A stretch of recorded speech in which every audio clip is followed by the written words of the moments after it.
We are back here at Deadlock Fight Night number 29, as always, presented by Intel. ZP here with Jake. And of course, if you're watching the last video in the break and want to see more, you can catch the full video over on our YouTube at Deadlock Fight Night. But Jake, once more, Hydronation, the defending champion here in North America, going to be taking on Valhalla, two teams that have played each other quite a bit in the last month.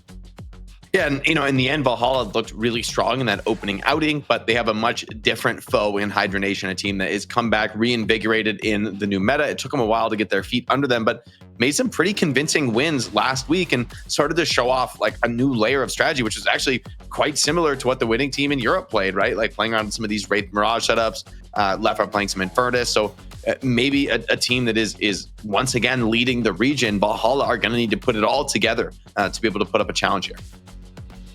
All right, and of course, if we're going to be talking about challenges, we also here on the desk need to meet those challenges, and we got to bring in our manalist, as DDK was saying earlier there, that is also going to be DDK. Dan, welcome back to the show. Hello. How's it going, gentlemen? That's it. Just hello. What do you want from me, ZP? You're the host. No, I was expecting more energy. I gave you the full setup. It's just like, hello. He knows how Jason was treated by you, ZP. He's not going to come in here all smiles and roses. He has his guard up now. That's what you put us into, man. Not wrong. But I did give him a way better intro there. Jason got done a little bit dirty, but Dan, Hydronation back on top. Some would say nature is healing. Other people are just saying, when does another roster member get kicked? Yeah, honestly, I feel like we should have a Polygon market thing for that, shouldn't we? Days since Hydronation member has been kicked, and we keep adding +1 to that. Yeah, I feel like we need to capitalize on this somehow. Because yeah, you're right. It's it's definitely a thing that they like to do. I don't know why they like to do it. I don't know. Is it that Hydration is? He's a sadist. He likes to. Hydration was saying it wasn't him. He's just in the middle of it all. He's just in the eye of the storm, watching everything come up and down around him. But hopefully this win is more durable for Hydronation. Think about how many they won in a row. It felt like they were never going to lose for quite a while here in Deadlock Fight Night. Yeah, they had a spree of excellence. Then eventually people did catch up, and Hydronation was knocked off for a while, came on back, and overall it got very competitive in NA. Then we had the era of melee creeps that we've just now gone over. Now melee creeps is doing the NA tradition and reworking her roster after losing the throne. So it's where we're at. Again, these things happen for a lot of reasons. We're joking, but obviously teams don't go in with the intent. But when the results are the same every week, it does get a little bit funny to reflect on. But either way, the new Hydronation, it does feel like they have hit their stride here. In particular, meta-wise, have hit a point where they can play comfort heroes and have them align with the meta. More than anything else here, for me, Dan, that's kind of a return to form, is the fact that we got Leffa back on Infernus, and we did not see that for the better part of half a year. I think that's really cool to see, because I think Leffa's Infernus was fairly iconic. I think that, you're not going to get many players, if really any, in the North American region that we've seen so far that have better mechanics. And it's just, with it's not an agent, a hero. God, I'm not even in Valorant anymore. They call it agents. But I don't. It's just heroes. We're good. You're good. You're back. You're back to the baseline. Simply a hero. A hero. That is how it used to be in the good old days. It's just heroes. Anyway, so it really has been the case, though, that I think Leffa's mechanics really show the best with Infernus, and I think it's just iconic. So I'm glad to see it return. I do think Infernus's playstyle has changed a lot over time. When we look at Infernus right from the earlier Leffa days, it's very much kind of just sit on it and farm, not necessarily take too much part in team fights. But over time, then you had to find more pace to the Infernus, and then that sort of the builds changed around that. The game changed, and now we're in a different world with Infernus as well. So I'm curious how the look will be for Leffa. Yeah, a lot of ways I think you can be building the character. I think Hydration, the reason he's been such a mainstay on this team too is just the flexibility. He can play whatever the meta demands, whether it's the Mo and the Krill or the Warden or the Viscus. He just really has a very broad pool. And I think that's something that they can lean on in the drafts as far as keeping the flexibility, allowing them to play things in different directions. I think Vindicta looked really, really good for Vegas too, with a lot of setting up the rest of the team with some of those plays, and then Vindicta becoming a really serious threat in her own right, a nice like off carry type of a role. I do like the Yamato Lefa too. I really grew to love that in the more recent times. Yeah, I mean, the swap around rolls quite a bit in terms of who's playing what, but I do feel like, you know, it took a while, I think, with all the roster changes to hit a point where the hero pools actually made sense, because I feel like some of the times, like one of the more glaring things that I feel like we've seen happen from time to time, Dan, is that a team will make sort of changes to their roster, and then all of a sudden it's like, wait, we don't have someone that's, you know, comfortable playing a Kelvin or an Ivy anymore. I guess we'll forsake that for a little bit. Yeah, I mean, and it is kind of interesting too, because, you know, we are also seeing teams right now have the ability to make it work with having, like, you know, more dedicated supports, or in the case like we see in Europe with Abrahams, where they don't actually have like an actual dedicated support hero per se, but someone will play support with a 7, for example, or, you know, you'll get like a couple of other heroes that can do a lot of other stuff that aren't typically known as supports, that can play that role to, you know, get the, you know, rescue beam and whatever else, you know, because you can be also flexible with the builds in that way. And so I do feel like we're potentially in a more flexible version of the game. So I'm hoping that does actually ease things up for the teams in respect to their hero pools. But North Americans' interpretation of the hero pool is so different too, compared to Europe. So that's always a trip. Yeah, I'm definitely curious to see how the draft looks in this game, right? With NA teams having very different visions of what they want to play. I think the draft is going to be a telling moment, because there might be a lot of uncontested picks, right? Teams might both get exactly what they're looking for, and we'll get more of that true test of like who has a better read on the game, who has a better draft in mind. And although I was critical of Valhalla's draft last game, it performed really well. I mean, a couple pieces were awkward here and there, but for the most part, they were able to get those pickoffs and snowball them into urns and into mid bosses, into walker takes, and get that job done. We'll see, though, how Hydronation approaches the game. I think Hydronation will probably be approaching it in a little bit more of an EU-style fashion. They're going to take down Mirage by his first pick. Given the fact that Calico is in Hydration's wheelhouse, and Hydration has looked pretty good on Calico, I would be shocked if we saw a repeat of the previous draft where Calico was so unvalued that she went past the mid-stage bans and then was finally picked. I don't think we're going to see that from Hydronation, though. I mean, yeah, look, anything's a possibility. Who knows what's changed in a week? But to me, I think the first pick Calico seems way more likely here. The first ban Viscous shows that maybe teams in NA have just strayed away from Calico. Like, you know, this would, if Valhalla thinks it's the true scariest first pick, that's what they should be banning. But instead, they're more worried about the threat of a Viscous. Maybe that was just DMB's trauma from last game. The Goober will do that to you. I think. Don't you worry. I think the guys pick. Oh, that's interesting. Lefa, Infernus, overall first pick, YOLO. All right, Hydronation. It feels more acceptable than it used to, like first pick an Infernus. Infernus used to be like a 5-6 pick, but now Infernus is like, he's been making his way up. It's making his way up the ranks. But the Geist was interestingly like super high value in Europe, and it makes sense as to why. Duty bound to fight. We're gonna get the Warden. I guess it doesn't. That's not like that's a surprise. But I feel like, do you guys feel like at least in Europe the Warden has gone down the value a little bit in the last couple of weeks? I think it's still pretty high overall, and I do think Geist is higher in priority, and I think that is one thing NA and EU probably agree on. When you look at the first game here, I think Geist is probably the most likely pick. I mean, if you're Valhalla and you do something like you nervous pick a Wraith, okay, they go Geist. I think they needed to pick Geist here to compensate for where they're at, because, okay, Infernus gets first picked by Hydronation. Now they still have things like the Calico on deck. And it is interesting, given the fact that DMB really does like playing Infernus, that I do think Hydronation felt like if they didn't first pick Infernus, it would not have lasted for this round of picks. So they probably have a good read on that, and that's just, it kind of is a testament to how highly they value getting it for Lefa at the moment.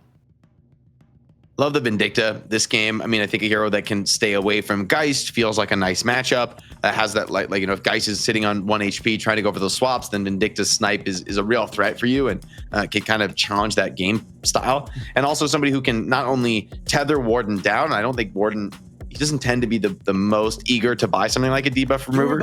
And so just tethering him down when he's ulting is like pretty free, and then everyone can kite away successfully, or you can just like kill him from out of his range. So I think it's a nice response, very comfortable for Hydronation. And I love the Sinclair as well. Just nice responsive pick against the Warden. Hex is really annoying for Geist as well when she's trying to go for those close range, low HP type plays.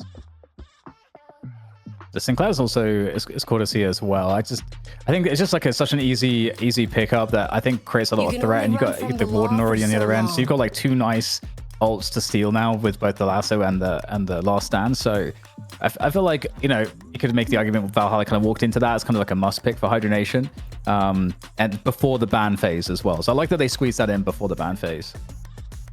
Yeah, and I think if they wanted to get Sinclair as anti-Warden, they probably did have to pick it where they picked it. Otherwise, it would be a likely target for a mid-stage ban. Wraith coming in for Valhalla as the ban. I didn't necessarily expect that over an but I mean, it does make sense. Could have been a secondary carry alongside Lefa, I think, wouldn't have been wild. And I think Wraith could have been annoying this game, especially for for Holiday and Geist who want to kind of like get in, make their play, and kind of be able to play freely with mobility. It just adds that one more really powerful piece of lockdown, because already Hydronation have really a ton of lockdown. Like they have 3 major AoE control skills already. But what I was gonna say to that is that like NA is willing to run things where you run Wraith and Infernus at the same time. I mean, we saw it last week, so I mean, it's not out of the ballpark. For me, I'm looking at it and wonder if there'd be a little bit more worried about frontline, but we have shifted a lot where we went from very frontline heavy drafts last week to a little bit less, at least from Hydronation here. But maybe also part of it is that when the other team opens with Geist Warden, you don't expect more frontline to be picked, but they go with the Mo here on top of it. They are all in on trying to grab all the frontliners to themselves, but also weirdly at the same time, Dan, ignoring the Calico. And the Shiv and the Kelvin also still up, which also seems interesting, the current. Yeah, Kelvin in particular to me, just the free urn dropping seems to me to be like a crazy potent tool to have in the state of the game right now. And that's the late Calico pick too. So you're kind of spoiled for choice at this point. But I feel like I feel like the Kelvin is still. I feel like it's better for Valhalla's draft, but Valhalla's also missing, I think, like a true late game, primary fire carry. Like Geist and Warden's, maybe Warden can be that, right? You can build Warden for the gun damage and play for that hard carry role. But now I also feel like you might even want to draft like a pocket here or something for Valhalla. Ooh, I'll say this. Still available too, right? I think in interpreting some of the draft strategy here, I do wonder if Valhalla, based on who they're picking, maybe it's just known in NA that Valhalla doesn't really want to play Calico here no matter what, which would change your early draft to begin with, where even if you normally highly value the hero, if you know the other team doesn't value the hero, you pick off things that they would otherwise be contesting. And maybe that's the way that makes sense of the final 2 drafts when you sort of put it in the lens of what EU was doing and what EU was valuing. Is this a gun Ivy, by the way? Oh, that'd be nice. Feels a little like with already having Mo and Holiday, I feel like you might be going gun.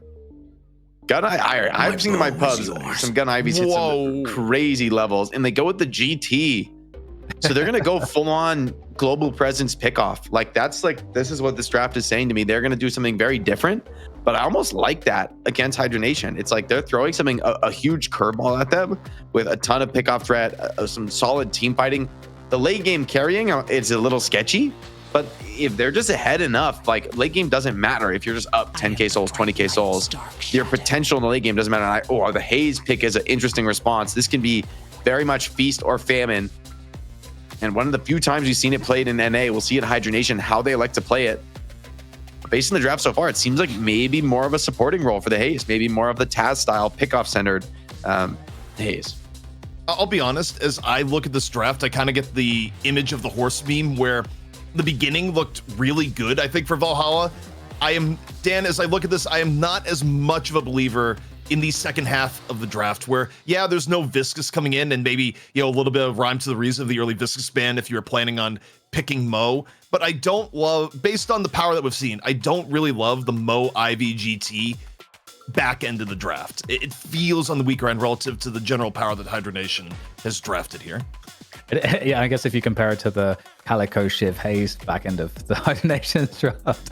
With that said, and you know, Kelvin still being, you know, wasn't picked at all, which is really interesting. But yeah, I definitely can see what you mean. It does feel, you know, I think to Jake's point, like much more experimental in that in that regard. I honestly am unsure how this is going to play. I feel like seeing something that's a bit off kilter like this, especially given how much new stuff there is to do in this new version of the game, I'm not sure what to expect. And in looking at Hydronation's draft as well, it does feel like, you know, Haze is pretty squishy. I mean, there's a lot of squishy heroes on Hydronation and that are easy to pick off, that require like certain like specific spacing and timings in fights. So I could see a world where Valhalla are able to find the picks.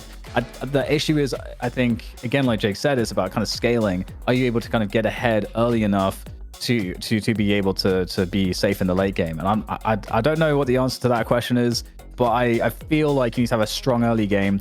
And so I'm thinking that some of these picks are helpful for that. But Hydronation is still, I think, going to be competitive enough in the early game that I think that it will slow Valhalla down a bit too much.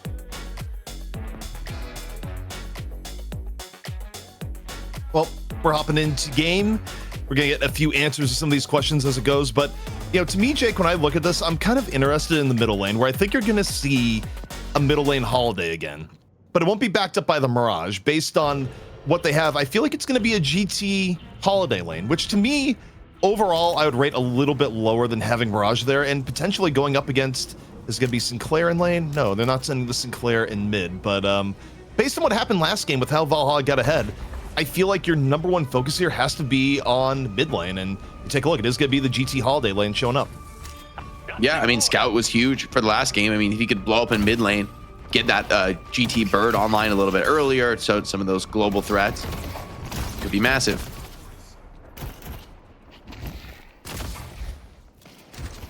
Well, I have a lot of focus for me on like this Mo being actually effective, because I think Mo being able to get active on the map, you know, Mo is a hero we know that can fall off pretty quickly, and with all of the you know, having an Infernus, all the burst damage from you know, like the Haze, the Calico, I feel like Mo is going to become irrelevant pretty quickly. So I feel like Mo has to have a strong start, and we have to see really good setups with the Mo ult, which I think is very possible with the GT ult as well from across map. So I think for me, GT ult plus you know, Mo having impact with the combo, I think are the two focuses for me in terms of like early win cons for Valhalla.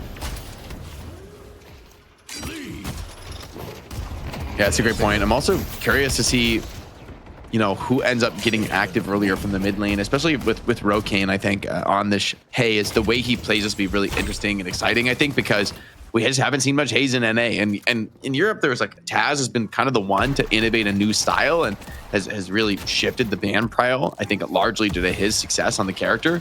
But I wonder if Rokane has a different perspective. Maybe he goes for more of a conventional carry role, but you know, honestly, you can kind of be in that middle ground pretty comfortably with some of the just a couple of those spirit active items helping with the ganking. One thing I think I worry about here when I look at it is that I'm not in love with the Warden Mo lane, especially against like Shiv, Sinclair. I feel like the poke coming in, it's gonna be DMB and Lord NM desperately trying to stay alive. And I mean, there's a world where this lane too can zone out Lord NM to the point that he's not gonna be able to get effective HP back via scoring. Like I look at this lane and it's playable for Valhalla, but I think the potential for disaster is pretty high. Yeah, I think this lane is pretty scary. I mean, Sinclair Shiv is a lot of poke from range. If Shiv's hitting these daggers, if the vexing bolts are connecting from Sinclair, it is very challenging to tank through. So you can see Valhalla, I think, correctly playing this very passively, just doing their best to keep their HP up, playing on tower, throwing harass back the other way they can. But I like that Mo isn't forcing anything too aggressive. But every blast that connects, right, every scorn that Mo finds on a couple of heroes here, it's going to make a big difference to stabilize them a little bit later. And once combo's online, that's pretty hard to deal with in this lane, especially if you're able to combo the Magician.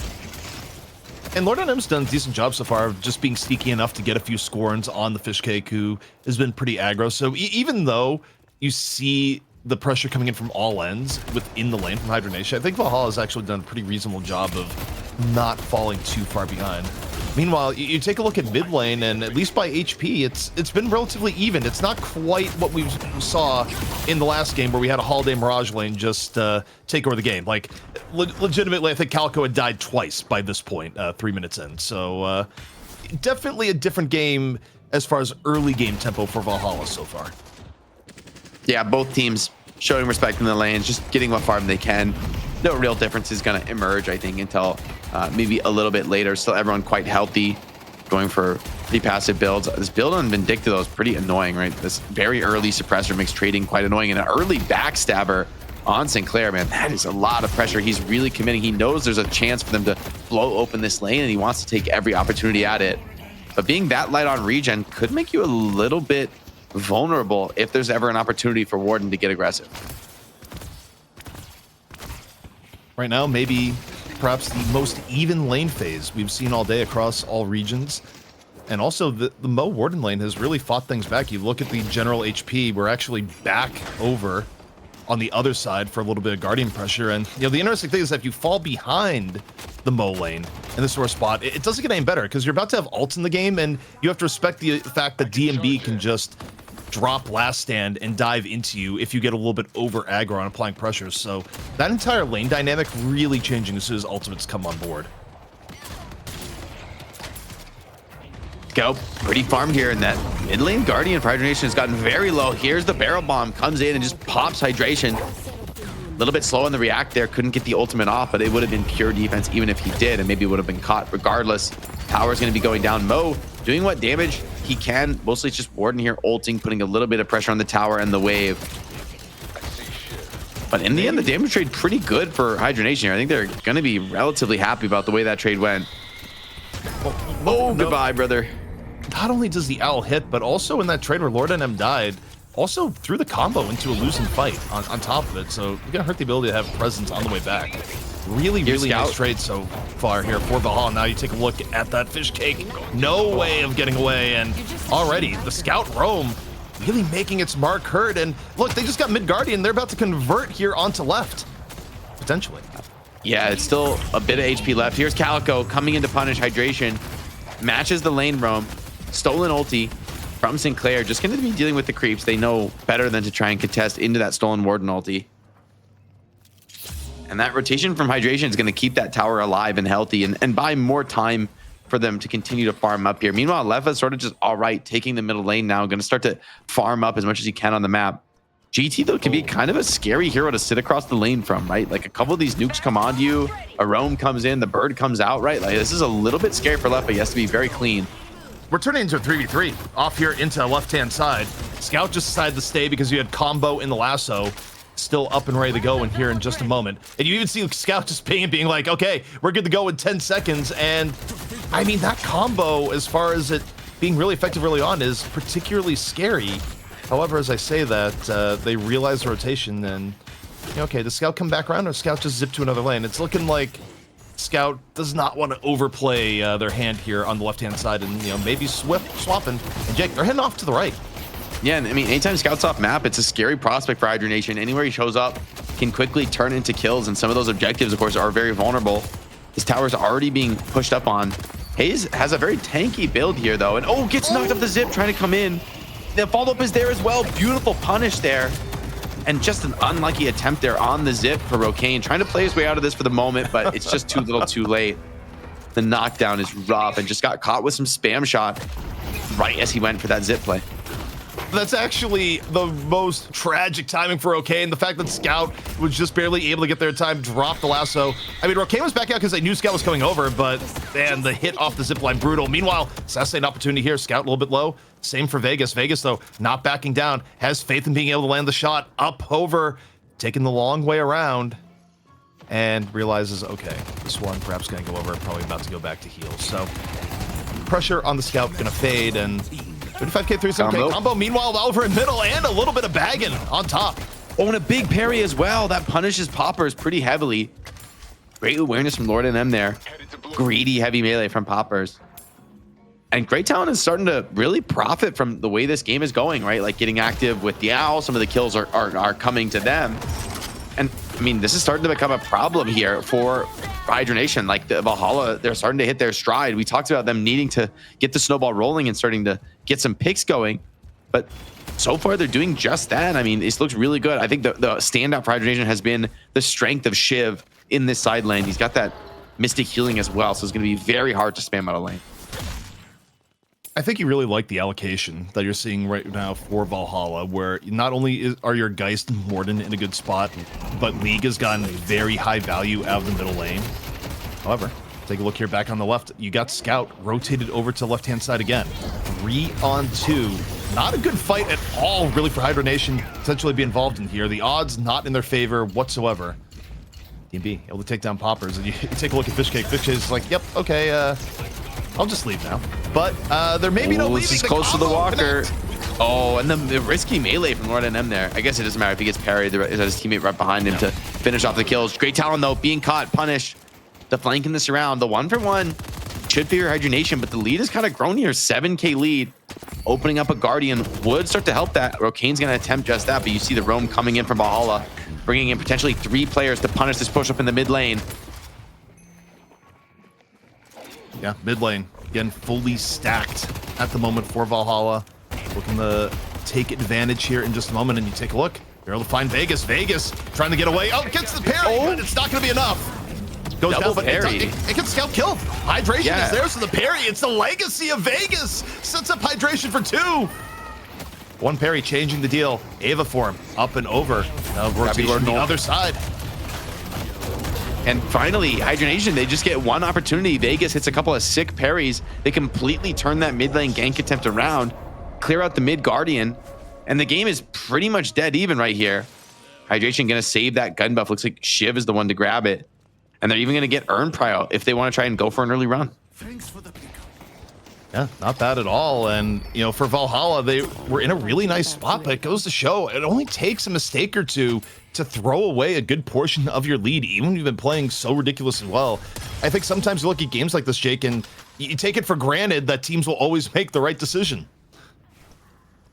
Yeah, it's interesting, Hydration as well, being the one to hold the Earn, because he can kind of happily run boxes. And Valhalla, at least they do have a Guardian to take, though, in this right side lane. If they want to just stay here and pressure Guardian, they're not wasting much time doing it. And yeah, Ivy makes short work of that from the high ground.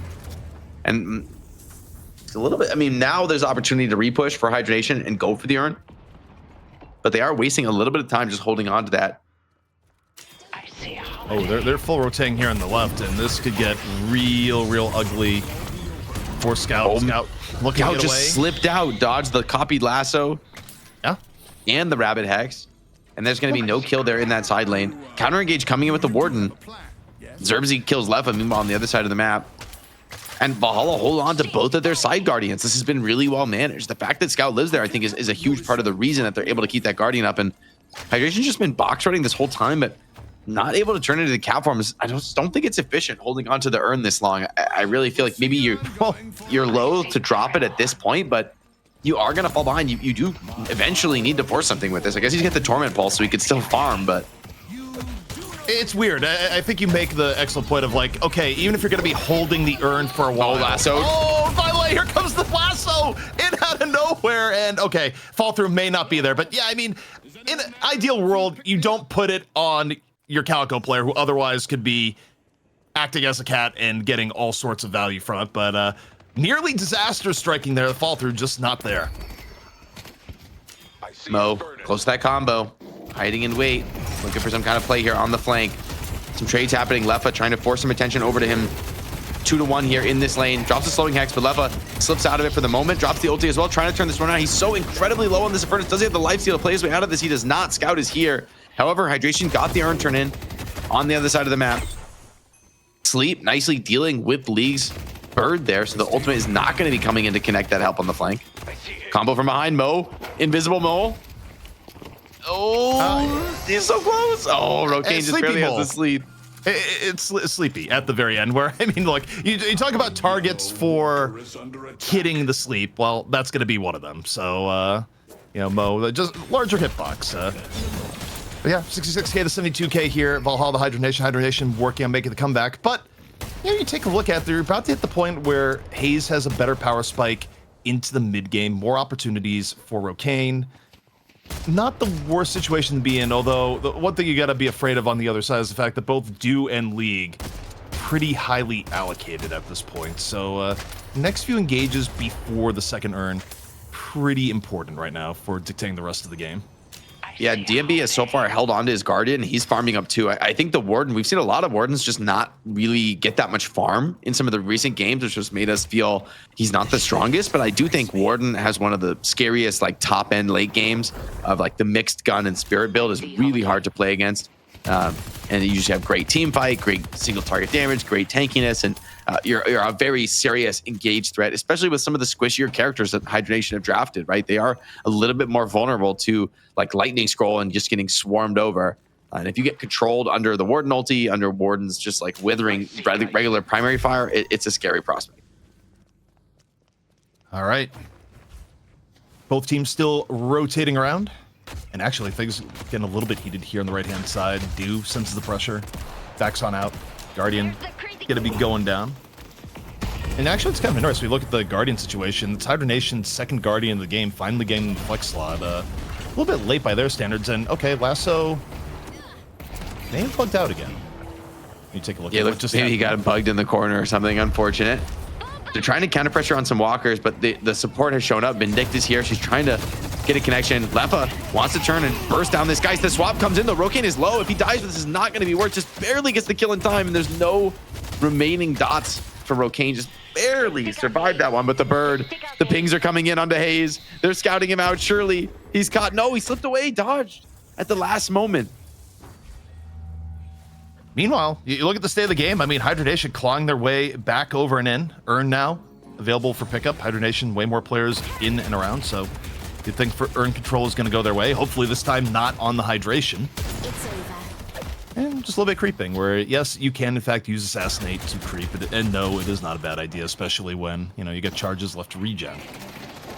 But now, Stake, so important for Vegas. If you can hit this, could be that key control tool. Just a little bit low and slow there. And the shots coming in from Great Talon, historically always a little bit scary for Vindicta. You're playing up in the sky, you start taking those big bow shots from GT, you are in trouble. They do have some tank. I think he's got the spirit barrier there. Once again, Hydration just got their Earn control. Last time it took a while to get the turn in, but they got it done. Let's see what Valhalla want to do to pressure in response, and how quickly do Hydration want to go for this? Well, apparently on the quicker side, as you take a look, they're rotating all around this time, leaving 2 on the right side of the map, 4 for the turn in. And if they're keeping good track of it, they do have a numerical advantage here on the left-hand side, and they just might go for the quick turn in. I think they realize they have an advantage. However, there's players coming to this though, and yeah, Ivy as well. They have pressure on multiple ends coming on in from Valhalla. So at this point, if they had a window to quickly turn in, they decide not to go for it. They don't really want to directly challenge GT Mo in that way. And again, we're in one of these standoffs where it's going to be Hydration just bringing the Earn around over and over, where it's going for a ride. Yeah, no, you also saw on Dew's build that he's got the cultist sack and cooldown buff. So, I mean, it's just like valuable in the long greedy game. We've seen a lot of players sort of stray away from that build, but I think if you can get away with it, you get into sort of a farm fest type game, and that cultist sack can be pretty meaningful, especially when it's buffed with the cooldown on a natural cooldown builder such as Geist. Doesn't mean much though if Geist gets picked off. Very big damage coming in from Rokane, just barely dodges away from the sleep. Ultimate not quite online. The full Walker dive is going to come in. They're fearlessly chasing down this Geist, and Lefa continuing his reputation of getting very active on this Infernus, but has he done too much under the Walker? Seems like he's caught dead to rights here. No skills left to fight this one out. Okay, no slam needed there. You look at that. Just happened to be in the window where the Walker was still recovering from the last slam, so small window of opportunity for Lefa maybe to get out. Meanwhile, Valhalla stacking the deck here on the left-hand side, going for the Walker. Gonna get it relatively easily. All the while, by the way, Hydration still holding on to the Earn, and okay, Bolt Dance out here from Rokane. Off here. Kind of wasted there with the jump pad on the ground still, right? And now Scout wants another bite of this, right? He's gonna push Rokane completely off the wave. So defend their Walker. They kill the Walker on this side of the map. Hold on, this 1v1 is crucial. Connection on the Scout. Does he have the burst damage? Yes, he does. And many stacks there of fixation. The follow-up from Ivy. GT coming right behind, and this bird is not gonna miss. League gets the kill. I think there's a miscommunication there where they said, okay, go on him, I'm gonna bird. And Scout underestimated just how much Rokane could burn him down in that situation. Because ideally, like, you know, the bird's coming in, it just, the timing was a little bit off to where it still gave the one-on-one window to Rokane. But here we go. Earn potentially now about to be turned into combo out there. Cleanly on. Lefa goes on down. Is the Earn gonna turn in? The urn pickup's disabled is going to really slow things down in this. Maybe they still get the urn in, but they're going to be losing a walker for this. I mean, this is a long time losing that turn in, slowing things down. Some defensive pressure here coming in on the mid lane. And Lasso just not quite available here for Scout, but maybe just chasing down Vindicta anyway. Barrier forced, has a lot of these barrel bombs. You got to be careful. Vindicta, you were going to get nuked down by this. And now, yeah, no parry, easy pickup. And just a little explosive on the body. Calico caught, punished, killed. And I mean, for all the urns you've gotten on Hydronation, it feels like these costs have been so high. I don't get the shot calling for Hydronation has been strange this game. I think at how they've handled it, I don't think they've needed Mid boss to go for this the way they haven't. Yeah, I mean, look at the mid boss that you're going for here. I think there are some, okay, there actually are real steal opportunities here between the Inferno's Concussive Combustion and the Rabbit Hex. If Left is able to get over there in time, the way Left is position though, may not be able to get there in time. They need to come right now if they want to try for it. It might just be a low risk attempt here from Poppers, just sort of gambling with the Rabbit Hex. But they immediately catch one out, and there's Poppers down. No chance for the steal. Got punished by the Mokrill. Beautiful catch from Lord NM, and Valhalla kind of blowing this game wide open. Hydronation really on the ropes now.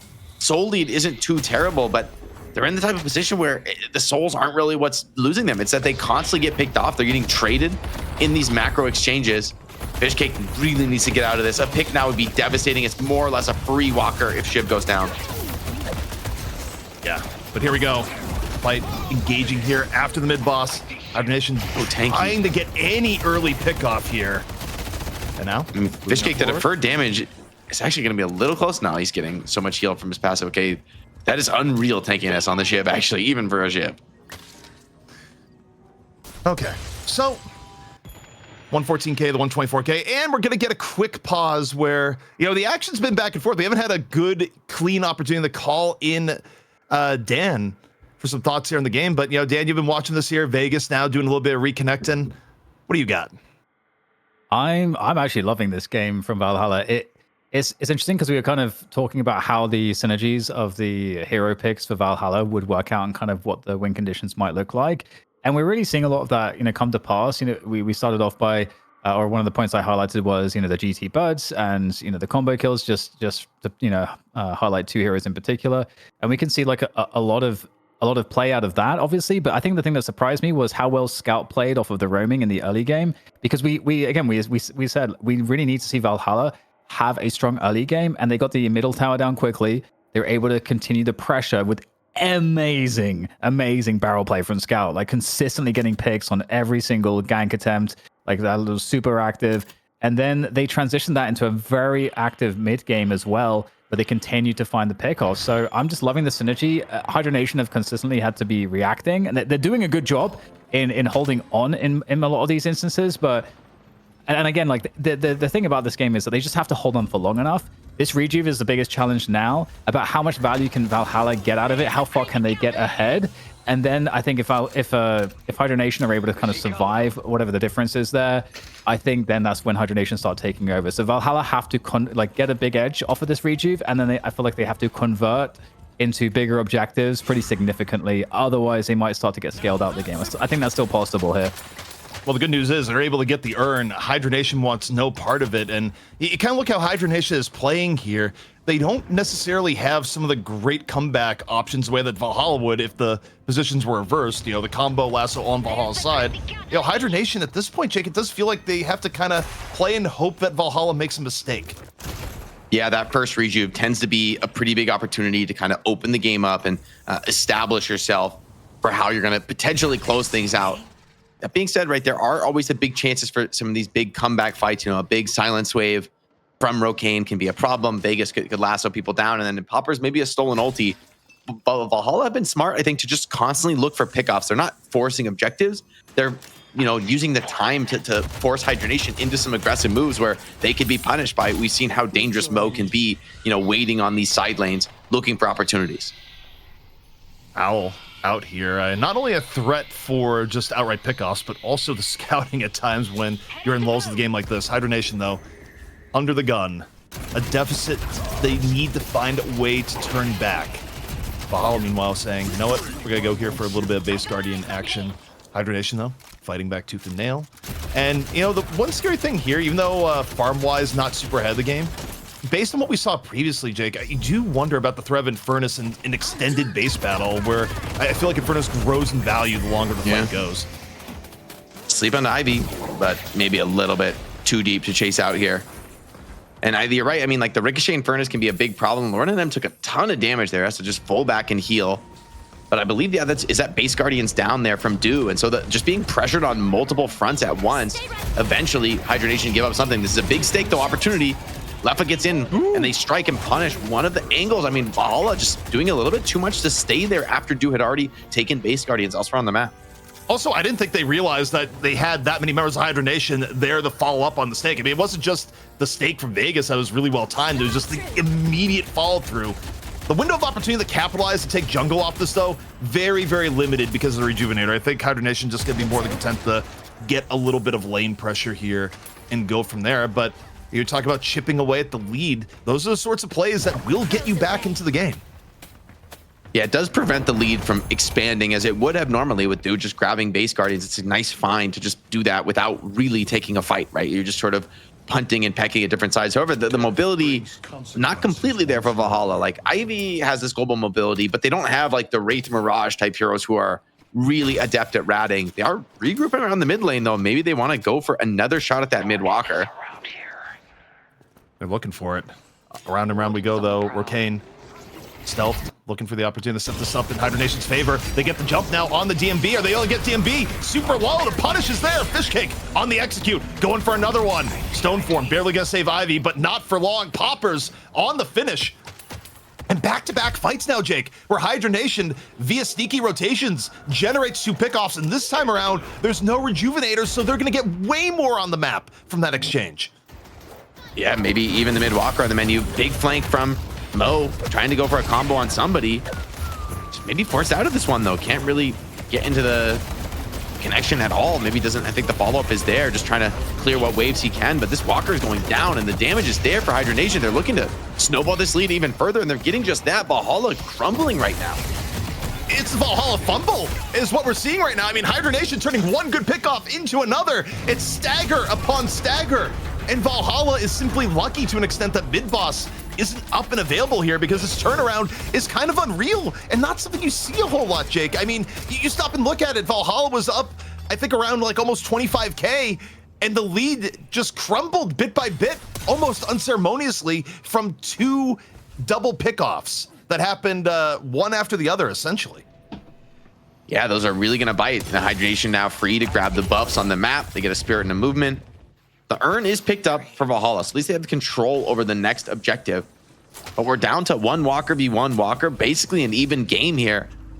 But Valhalla, I mean, it took them, they were so careful, so patient, building up that lead over the many minutes of the match, and then it's all gone in what feels like an instant. And that's gotta hurt, right? It's gotta sting in terms of like the mental reset that they need to go into.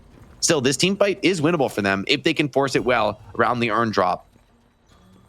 I feel like the greatest benefit that happened here was Valhalla stealing the urn from Hydronation, from a Hydronation point of view, because I feel like Hydronation has not played well at all this game when they've had control of the urn in terms of who they've put it on and how they've played around it. So not having urn control in this one instance, Jake, almost feels like a blessing in disguise.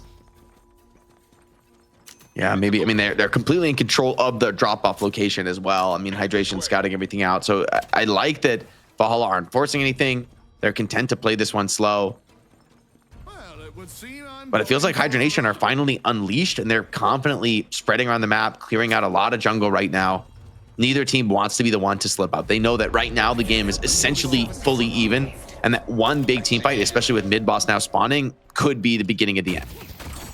Also, I think the longer we go, the more Infernus starts becoming a bigger threat in the game, particularly the Leffa Infernus, where Leffa now, you take a look at the farm, equivalent with the other highest farm in the game in Do. But the way Leffa was able to take over things last week for Hydronation at this point in the game, I think is a little bit disconcerting for Valhalla, and means that when you're looking for initiations, if you're scouting more than M, you don't want just anyone. You want the Infernus, but now you take a look. You got real under pressure Mo here, just desperately trying to get away. Does not want to be the start of another pickoff chain. Yeah, Mo. So tanky, though, and has such defensive items. Very hard to actually successfully clean him up first without really a ton of focus fire from Hydronation. But they're not really forcing it. I mean, like, look at the spread on the map now from Hydronation. I think Valhalla needs to come out and make some kind of a move right here. But do they have the confidence to do that? I mean, Hydronation, if they're going to split and farm all 3 lanes at once, it feels like you have to stop that from Valhalla. Now we've kind of hit a holding pattern here where Hydronation firmly control the game. You know, good opportunity to check back in Dan. And Dan, I mean, we don't see leads get thrown unceremoniously just off a few different engagements, but it's kind of what we've seen here from Valhalla. Yeah, it's very sad to see. For me, obviously not just like because of a slight soul lead, but just again based off the scaling and how Mo becomes less relevant over time. I think that it's. Well, hold on, you got to pick here. This might be a good start for Hydronation to truly find their way into that mid boss to close the game. The Rabbit Hex, he's got Echo Shard Rabbit Hex, by the way, and a stolen Mo ult. That is a disgusting amount of control to deal with people on the flank. Trade onto Vegas, though. I think this is a good start for Valhalla. I think they'd be willing to make that trade. Now will they want to take this fight heads up? DMD has committed the ultimate, though, so it's not clear to me. Do you have the sustain to keep going into this fight? I think once the last stand is out, you also need to be out at this point. You're not going to have the power otherwise. Scout, again, really low. Chased on down. The last stand, long gone. Valhalla no longer having the punching power here to stay in here. And Bluster able to take down one of the low HP heroes. Hydration, super low, is going to get taken on down. But the rest of Hydronation, way more enforced than Valhalla and Fishcake, willing to just eat up the scraps at the very end. And now, okay, you got DMB back in the fight, but there's no last stand here. You got 3 members of Hydronation. It's not really a fight you want to stick around in if you're warded.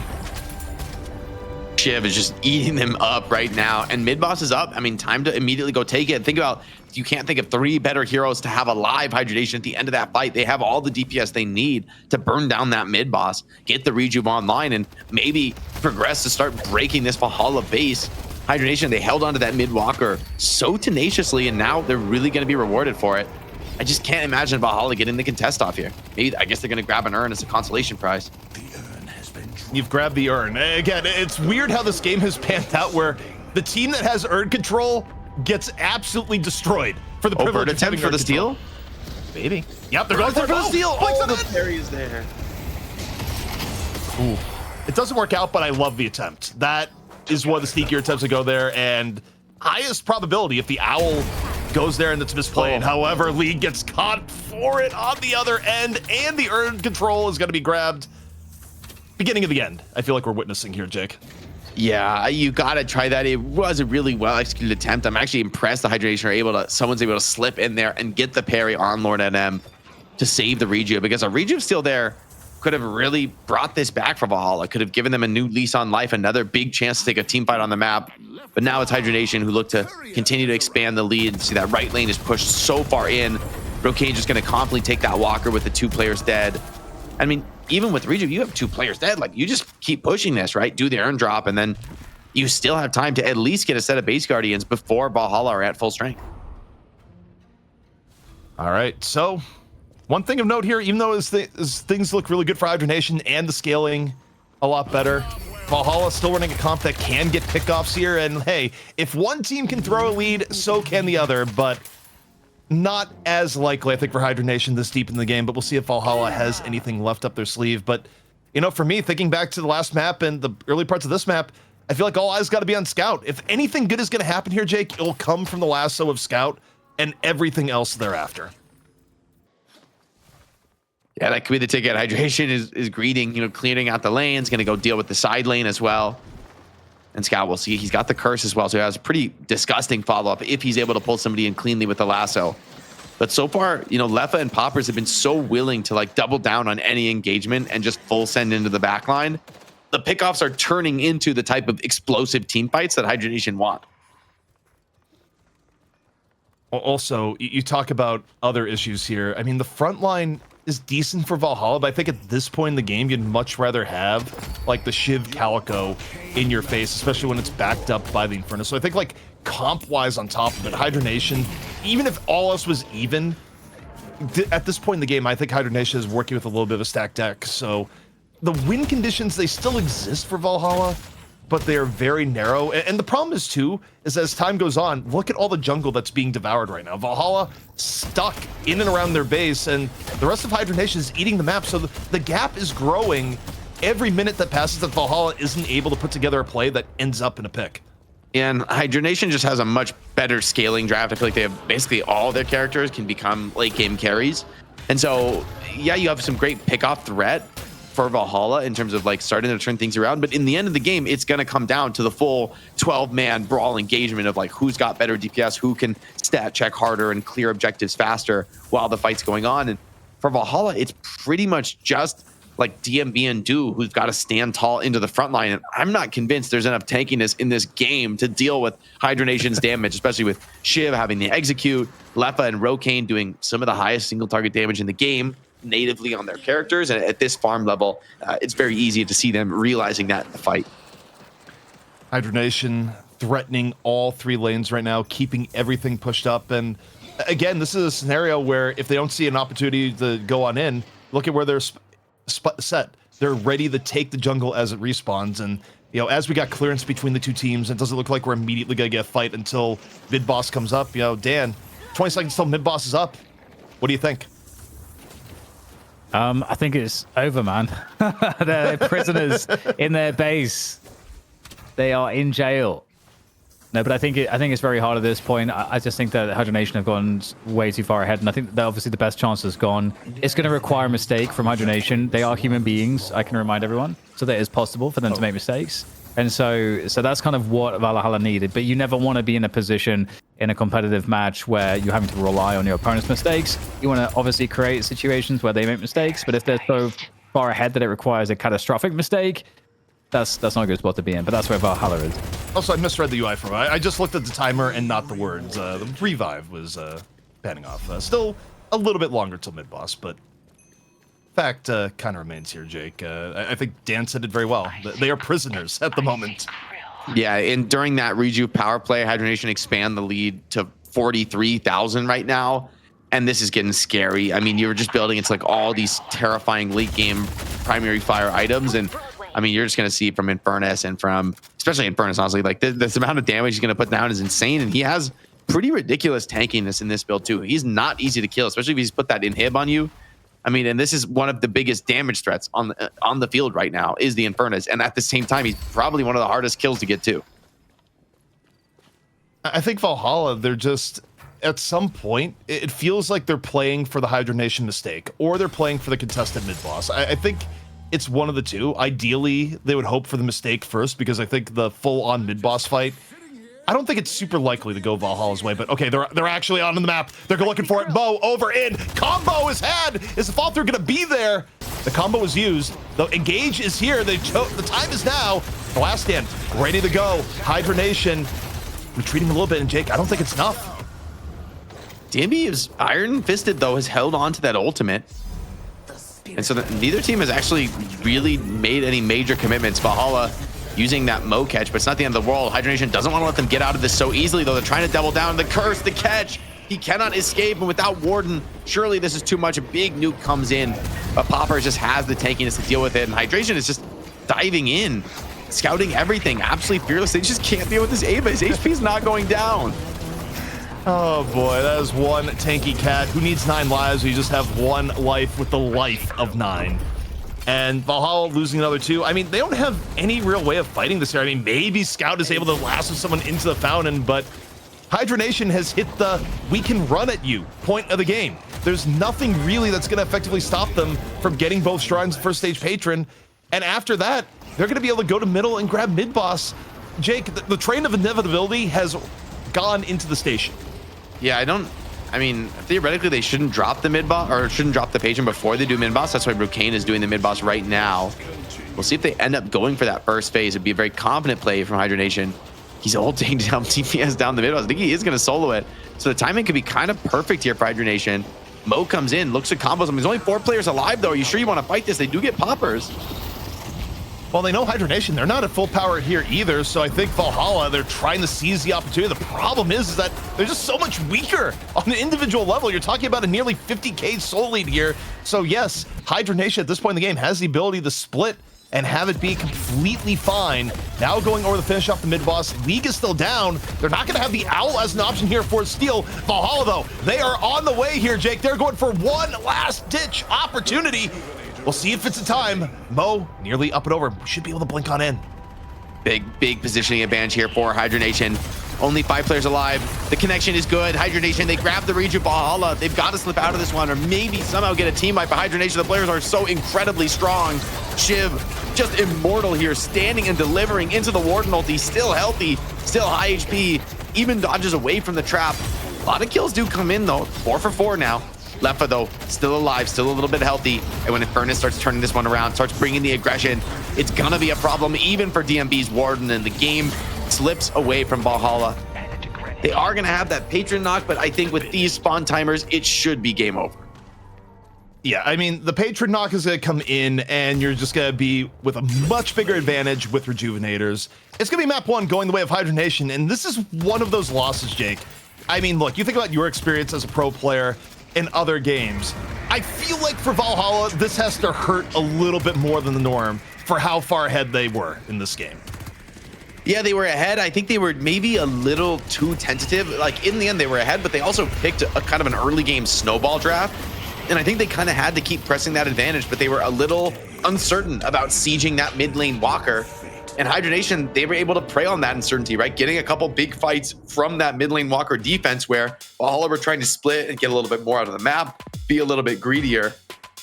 You know, and I think it's easy to look back and criticize a decision like that, but it's a scary Walker to push when Hydronation are there at full strength, ready to fight. Kind of goes back to one of the things Saint said in that interview about, you know, whether you have the confidence to take that big risk, go for that big play, and try to execute it. Hydronation take game 1, but definitely felt like anybody could have won this map.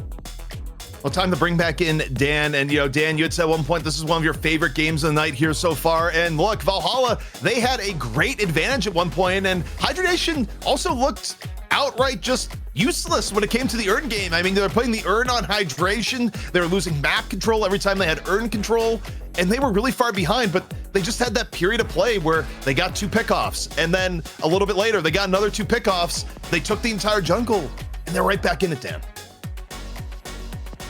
Where did ZP? Yeah, it's really it's kind of heartbreaking in a way. I think especially for them, obviously, because they were the ones that lost. But we, you know, it was really cool that you know what they showed us, because we saw a clear game plan. They did execute it like really well, especially in the early to early mid game. And yeah, with some of those, I guess, mistakes from Hydronation around the Urn play, that kind of gave a little bit more for Valhalla to take, to get a little bit further ahead. They suddenly found themselves in this position where they could actually win the game. And they started to create that sole advantage, but it's very difficult sometimes though, that if you feel stronger than you actually are. And I think that's something that's very hard to understand sometimes in a game like Deadlock, where, you know, as the game goes on, heroes have, you know, power spikes, and it's like the wrong combination of kind of like dominoes to fall can make you a lot weaker than you otherwise feel, if that makes sense. And so it's one of those things that it might come down to experience a little bit for Valhalla, learning how to convert those advantages a bit better and not make some of those mistakes. Because I think it's fair to say they were in a game-winning advantage. They just couldn't hold on to it right at the end, which is sad, but I think it's still positive because they were able to come in with a novel game plan and get to that point. It's a good point. I mean, not many teams have been able to put Hydronation like that far in the back foot and be in such an advantage spot. It's also a bit scary to think about where do you want to go in the rest of the series for Valhalla. It's like, on the one hand, you could think, you know what, if we just do this again, we create that advantage in the early game, we execute better, we should have won. On the other hand, that's a scary thing to be down 1-0 and to be running the same strat back. So you've got sort of a tough decision ahead. I mean, look at Leffa, ridiculous farm in the Infernus. Feels like when this guy hits that level, he even gets cheat death just to like ensure the game. Actually, that's a great item choice when they're at that kind of a lead in the end game, where essentially the only way you can die is like getting crazy pickoffs on you. So just like one extra item to stall that out, delay that, buy time for your teammates to get there is more important than a little bit extra damage. Sometimes I see cheat death though come to play, which is still a very good item for that sort of late game. It does kind of bring it sort of to light the idea of, you know, a broken society, just grabbing echoes of the past, thinking about it's like it used to be Soul Rebirth, Jake. It used to be Soul Rebirth, and it just got yeeted out of the game. Oh, you can boy. see where the game turned in the graph, and you can just see for like how long it was the case that you had Valhalla like in an advantage before it just ballooned out of control. Because there's maybe like one chance after things like became even, but even still at that point, it wasn't like really even, just because again like how late we were into the game. So yeah, very very sad. But I hope the Valhalla are encouraged, and I'm curious what the draft will look like, because this wasn't a super contested draft for them with some of the picks that they got. So if they wanted to run something similar to this, they could probably do it. Yeah, I think it's pretty wide open in terms of the draft. I mean, it's very interesting between the two teams because realistically speaking, I feel like both teams were drafting for their own personal preferences aside from the very beginning picks, rather than trying to draft to hurt the other team. And also, at the risk of making the Mo and Krill fan base angry, which I feel like they tend to be pretty passionate, Jake, I feel like Lord and M actually had a pretty good game on Mo and Krill up until the point that things turned. Like, the Mo and Krill was working to give them an advantage, and if they just don't give up those team fights back to back, I feel like it actually may have been key to winning the game. Yeah, it's the thing about Mo, right? Like, you go for this strat of snowballing off pickoffs, you get those pickoffs, you start the snowball rolling, but then when the game starts to turn against you and you're dealing with like a 50K net worth in Furnace, it's pretty rough being that big boy and just like taking all that ranged punishment, the amount of damage coming through from Rocane left. I mean, it's the whole team realistically from Hydronation into that late game, and it is really rough to be in that spot. So Valhalla, it's like they went with their strat. They really played it, I think, as best as they could, and they maybe just needed to tweak a couple things in that mid game. Maybe needed to pull the trigger more aggressively on sieging that mid lane walker. But it's easy to say in hindsight. Hydronation made it really difficult for them, even when they were that slow lead was building against them. They made it very hard for them to blow it wider open. Dan, final thoughts before we hit the break. I think what's interesting is I think the early to mid game definitely worked. I think Valhalla could run this again. I don't think they necessarily need to change anything. I think this is one of those things where they played very competently with their style. So I would be totally happy if they ran it again. And I just think they just have to ensure that they recognize where the game can turn around when they're ahead. Because this is like, one of the many pieces of wisdom I've received over the years from like various methods was in anything competitive. When you're ahead, you have to try to isolate what are the things, or what is the one thing that would flip the game on you, and you have to consciously understand what that is when you're ahead, so that you can not be complacent and have that thing happen. Because if it does, then the game's flipped and it's all for nothing. So that maybe some kind of thinking like that, or just understanding where it went wrong for them, and they would have won the game.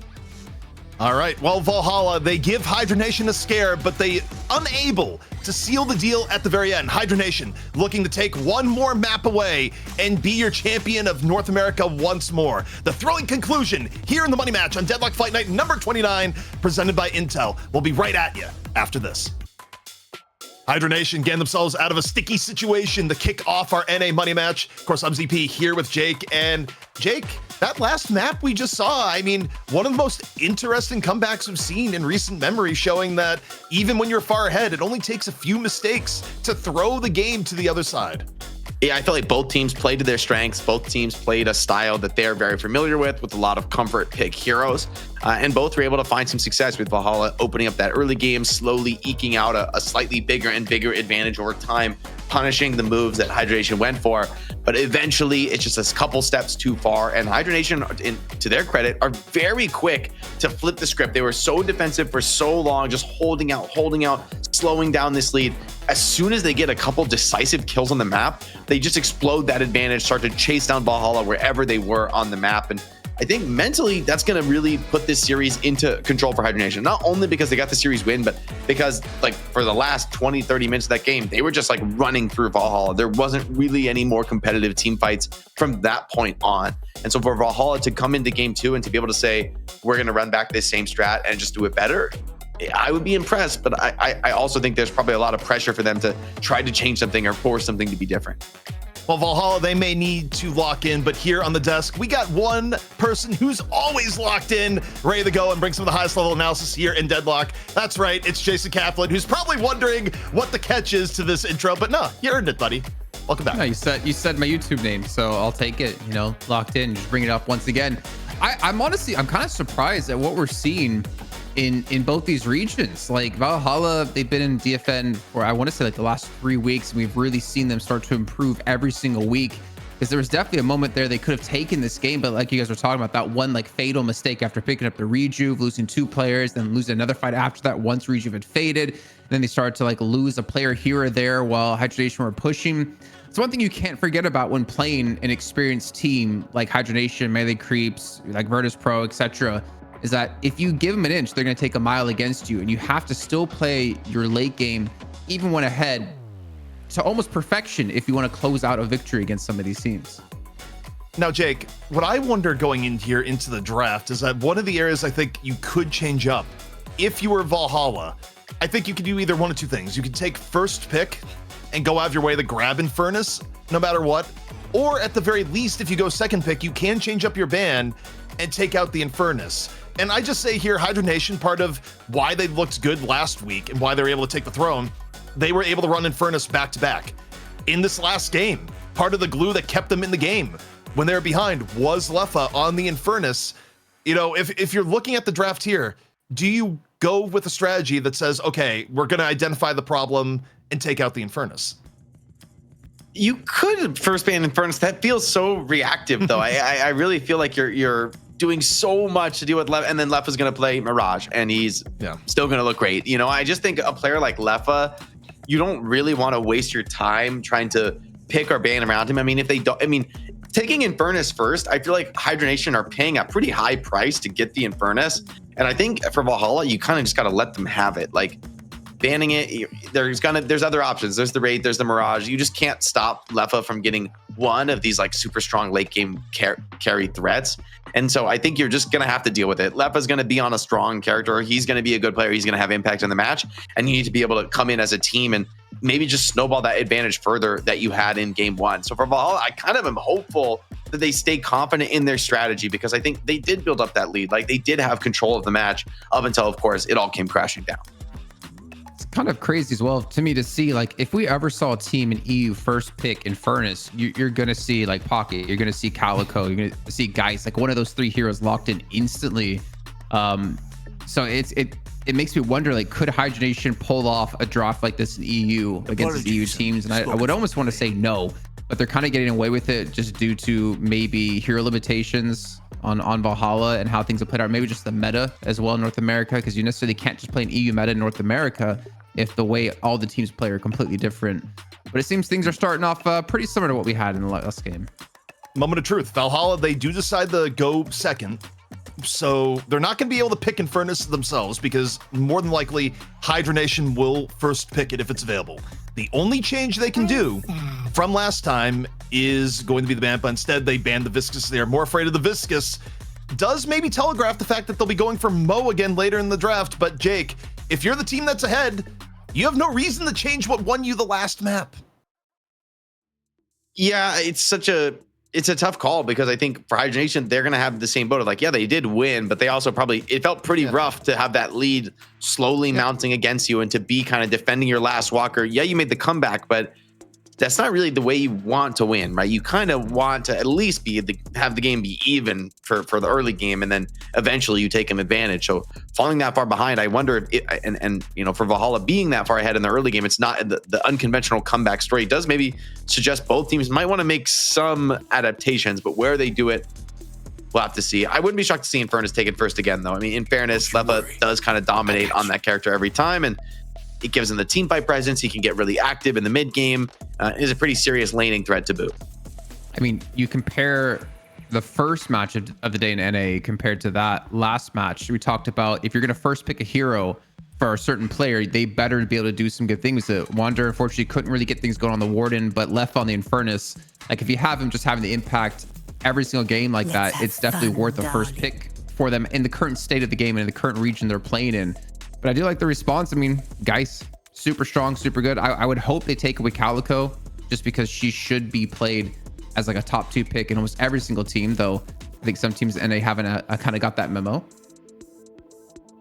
What I wonder here is, do you go Warden again, or do you decide maybe you try to go something like an earlier Wraith? I think they probably go Warden. Yeah, it comes down to the fact that it's not even that I think Warden is the absolute best for Valhalla the way they played it, because DMB, I mean, could play Wraith and be completely fine.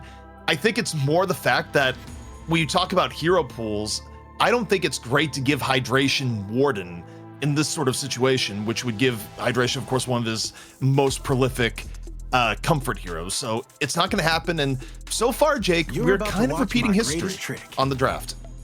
Yeah, I mean, so far, I think both teams might genuinely be down to run it back with the same draft. Like, I wouldn't really be shocked. And I wouldn't criticize either of them for it. For Hydronation, they could think, you know what, maybe a cleaner early game. We wouldn't have been in that disadvantaged position. We could play some of those macro decisions a little bit better. And for Valhalla, they could think, you know what, we're going to create that advantage, and this time we're going to close it out. And so honestly, I think it's a mark of confidence in their own vision of the game for both teams to be running a similar draft. I do think the Lash, though, is a great adjustment, because think about being in that position of like maybe you're a little bit greedier in the draft, you fall behind early game. Not really many better options for that big comeback team fight than the Lash, and Sinclair on top of that with the Rabbit Hex synergizes pretty well, and Stolen Warden ult. The team fight is kind of brewing for Hydronation right now. Hello, darlings. Thank God. Thank God. I wanted to see this come through. Like, come on. This is like, look at what they have. Calico, Ward, and Geist. Like, that is a super strong front line. They're going to run at you. But we need to see Valhalla have something to facilitate the running at you. Maybe looking for a Kelvin pick at some point to get aggressive, or maybe like a Holiday as well. Hydronation like have to ban Kelvin, right? Like, there's no way they let Kelvin. If they get Kelvin, I feel like that's so insane for Valhalla with the draft they have. But I just feel like they won't. Ooh, Valhalla, they picked Mo last time, and they banned it here. I feel like that's an anti-hydration move, because here you've banned Mo and Krill and you've picked two of Hydration's main heroes. Not that I think Hydration is like the easiest in the world to ban out, but when you take a look, most of the banned picks that Valhalla have done have been kind of Hydration build heroes so far. Now Hydronation, we'll see what they ban here in turn. I thought they may ban the Mo, but instead they take down the Shiv. Interesting path that we've gone here, but you know, so far, Jake, let me ask you this for Valhalla. Did you like the Ivy the last time around? Because I was a little bit skeptical of how the Ivy worked out for Valhalla. I'm not a huge fan of the Ivy. I think it can work. The global presence can be nice, but it does feel like we're searching for the build that makes Ivy really look great. So far, I feel like I haven't seen it as much. Valhalla grabbed the Vindicta. Okay, so they're more focused on snatching away some of what they know Hydronation wants. I feel like the Kelvin would have been amazing here, to block out the Lash ulti, to protect and heal Warden and Geist, or trap people in with Warden and Geist. I mean, talk about a Thunderdome. Now it's Hydronation's turn to throw some picks back the other way. Interesting enough, too, look at that last game. I was watching Vegas, and he actually leveled his tether first to max. He didn't bother to level his Crow to max for the shred. He didn't go for the ultimate for the extra souls. He went for tether to be more of a utility for the team. And I think we did see it actually be pretty instrumental in that comeback, because he got like a two-man catch after the region was picked up by Valhalla right outside of Hydronation's base, and they turned that into a double kill with a silencing wave from Rokane. So yeah, I don't know. I understand what you're saying about the Kelvin. What if they get Vindicta and Kelvin together though, Jake? What if they somehow get Kelvin in the next pick? Oh, they might. I don't know if Hydronation want a Kelvin with the way they've been drafting and the way they've been playing. I feel like Valhalla might be able to snatch it super late in the draft, which to me looks amazing, right? Like, Kelvin gives you like the Urn secure. It gives you a counter to the Lash ulti. Kelvin Wraith. Oh, that would be beautiful in my eyes. I think that would be like a dream pick. Also, I just had the type and remind Hydronation here, where, I mean, it was all in the captain's chat to begin with, but just so everyone is aware, there's a very well-known Abrams bug right now where you can sort of manipulate your charge to be Superman and fly across the map. The teams have been informed that if they pick Abrams here, we didn't want to outright ban Abrams today. It was kind of on the fence. But if you use this bug, and as, realistically speaking, it'll probably be a match forfeit barring, a real, like, oh, it didn't do anything more for the Evans, but it's unlikely. So this comes with a little bit of risk for Hydronation, and you're not allowed to abuse the Abrams bug. I just want to be really clear on that, in case anyone is aware of it going. It's like, oh, we're going to see Superman Abrams. No, we're not, unless Hydronation wants to give away a map for free. And the NA meta is just so different. Choosing the Ivy over the Kelvin here. The Haze actually, I kind of like maybe over the Wraith, because I feel like in this comp, Wraith would be like the obvious, like, everybody shoot the Wraith on Valhalla. And so maybe Hayes is a little bit harder to focus in that way. She can start the fights invis and kind of pick and choose her engages, but that's going to mean Hydronation get the Wraith themselves. And you are kind of lacking any kind of meaningful cancel. I guess the Sleep Dagger is like the one cancel for the Lash ulti. Maybe they'd rather have the Sleep Dagger cancel on a cooldown than the ulti cancel from Wraith. I'm wondering if Valhalla have prepared the Hayes Calico combo in the jungle like we saw in EU with Abraham's. But can you still do the thing where you fly the Hayes ulti around with Ivy? Yeah, for sure. I think so. I want to see that. Same with Warden. You can fly Warden around. Yeah. You know, we haven't seen the most of the Ivy tag team ults, at least in DFN. Anything can happen in any given pub game, but in DFN, it's been kept a little bit more grounded. But yeah, I mean, as I look at these comps here, I don't know, my gut feeling, it's really weird because Valhalla has such a really good front line, but their comeback potential is mostly reliant on Hayes having a good mid-game performance, whereas I think Hydronation has more overall tools for more parts of the game, but they're at danger of just getting run at should Valhalla get a big lead here, Jason. But ZP, there's one thing I'm looking at for Valhalla that should be the key and one of the biggest items that they build. Slowing Hex for Hayes and Warden. 5 out of the 6 heroes in Hydronation have movement abilities you can shut down. So if you open up things as a Sleep Dagger into a Slowing Hex, you're almost certainly going to get a kill if you're paired with like one more DPS. That's going to be a huge thing. Yeah, I think you might build a bunch of slowing hexes this game for Valhalla. That's a great call out. You have Tether as well. You might be building like 3+ slowing hexes just to completely catch Hydration. I mean, in any phase of the game, even if you're just forcing a debuff remover proc, that's still going to be worthwhile. Like most of the time, still going to be a valuable play. Well, the stage is set right now. We're waiting for the players to get into the lobby. And yeah, I mean, for me, I'm really interested to see how this one is going to pan on out. I think it's definitely, you can make arguments for either roster. I think based on power going into the game, I do favor Valhalla a little bit off team comp, but I do think we live in a world where it's a little bit of an X factor here, Jake, just because of Infernus continually looks good, at least in the hands of Hydronation.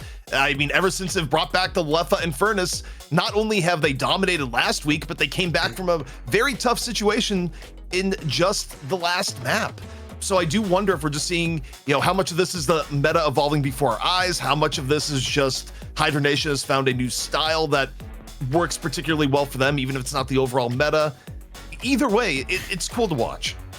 Yeah, Lefa's Infernus, like, just feels like you get deep enough into that late game, it's super scary. You just feel like he's gonna be 50k souls. He's gonna hit this level where you just can't fight anymore. He's doing way too much in the fights. You're just getting burned down on all your heroes. Ricochet, Inhib, just absolutely destroying everybody. However, Valhalla, the draft this game, I think, has a lot more staying power into the late game. I don't think they're gonna be under as much pressure to win early or to tempo out a big advantage. And so I think actually the teams are a little bit more even in that draft. So Valhalla has kind of backed off a little bit from the full out aggression that they showed in game 1 into, I think, a more balanced style this game, which I actually like for them. And I think it could make for a more competitive back and forth style rather than one with a team feeling like they need to end the game early and kind of forcing things at that. I do worry though, ZP, taking a look at Valhalla. What do they have to stop a Death Slam? Just Dagger, right? I think Sleep Dagger is like the only thing. And then surely we need to buy some knockdowns this game because Lash is going to be pretty free with just the abilities. Knockdowns, and also to an extent, I mean, good positioning. It's easy to forget at times that every now and then you see a Lash go in for a Death Slam and the immediate reaction is, well, we're simply just going to walk away from that. Either way, though, we are getting things started. And Jason, we get a little bit of a lane preview here. What jumps out to you before we let you go for a little bit? Warden Hayes. I'm a big fan of Warden Hayes. Like Sleep Dagger into Binding Words. You can get like the melees off as well. It can do a lot of damage, but it looks like they're gonna be up against a Holiday and a Lash in that lane. I think the Infernus and the Wraith, I kind of question in the middle lane, to be honest, for them. But obviously it is Lefa on Infernus, so I can't really question them too much. Jake, you know, as we look at this here, you kind of concur in that, looking at the middle lane of, you know, wondering a little bit about Infernus Wraith, or do you think there's a world where this kind of still pans out, you know, player versus hero and all of that? Yeah, it's a little scary. I can see it going both ways. I mean, so there's a very mechanical lane. If you're hitting big damage with your primary and starting to pressure the enemy team and maybe getting some of those high ground positions, you could be strong. And at the same time, it's Vindicta on the other side. So not the tankiest hero in terms of like, yeah, you can fly up in the air. But I think of all the characters in the game that don't rely on hitting like nuke skill shots, Wraith and, rather Haze and, Wraith and Infernus are going to be just like poking you down in the air. So I expect this to be a little bit more passive from the Infernus Wraith, but they can get a couple items online. They should be all right.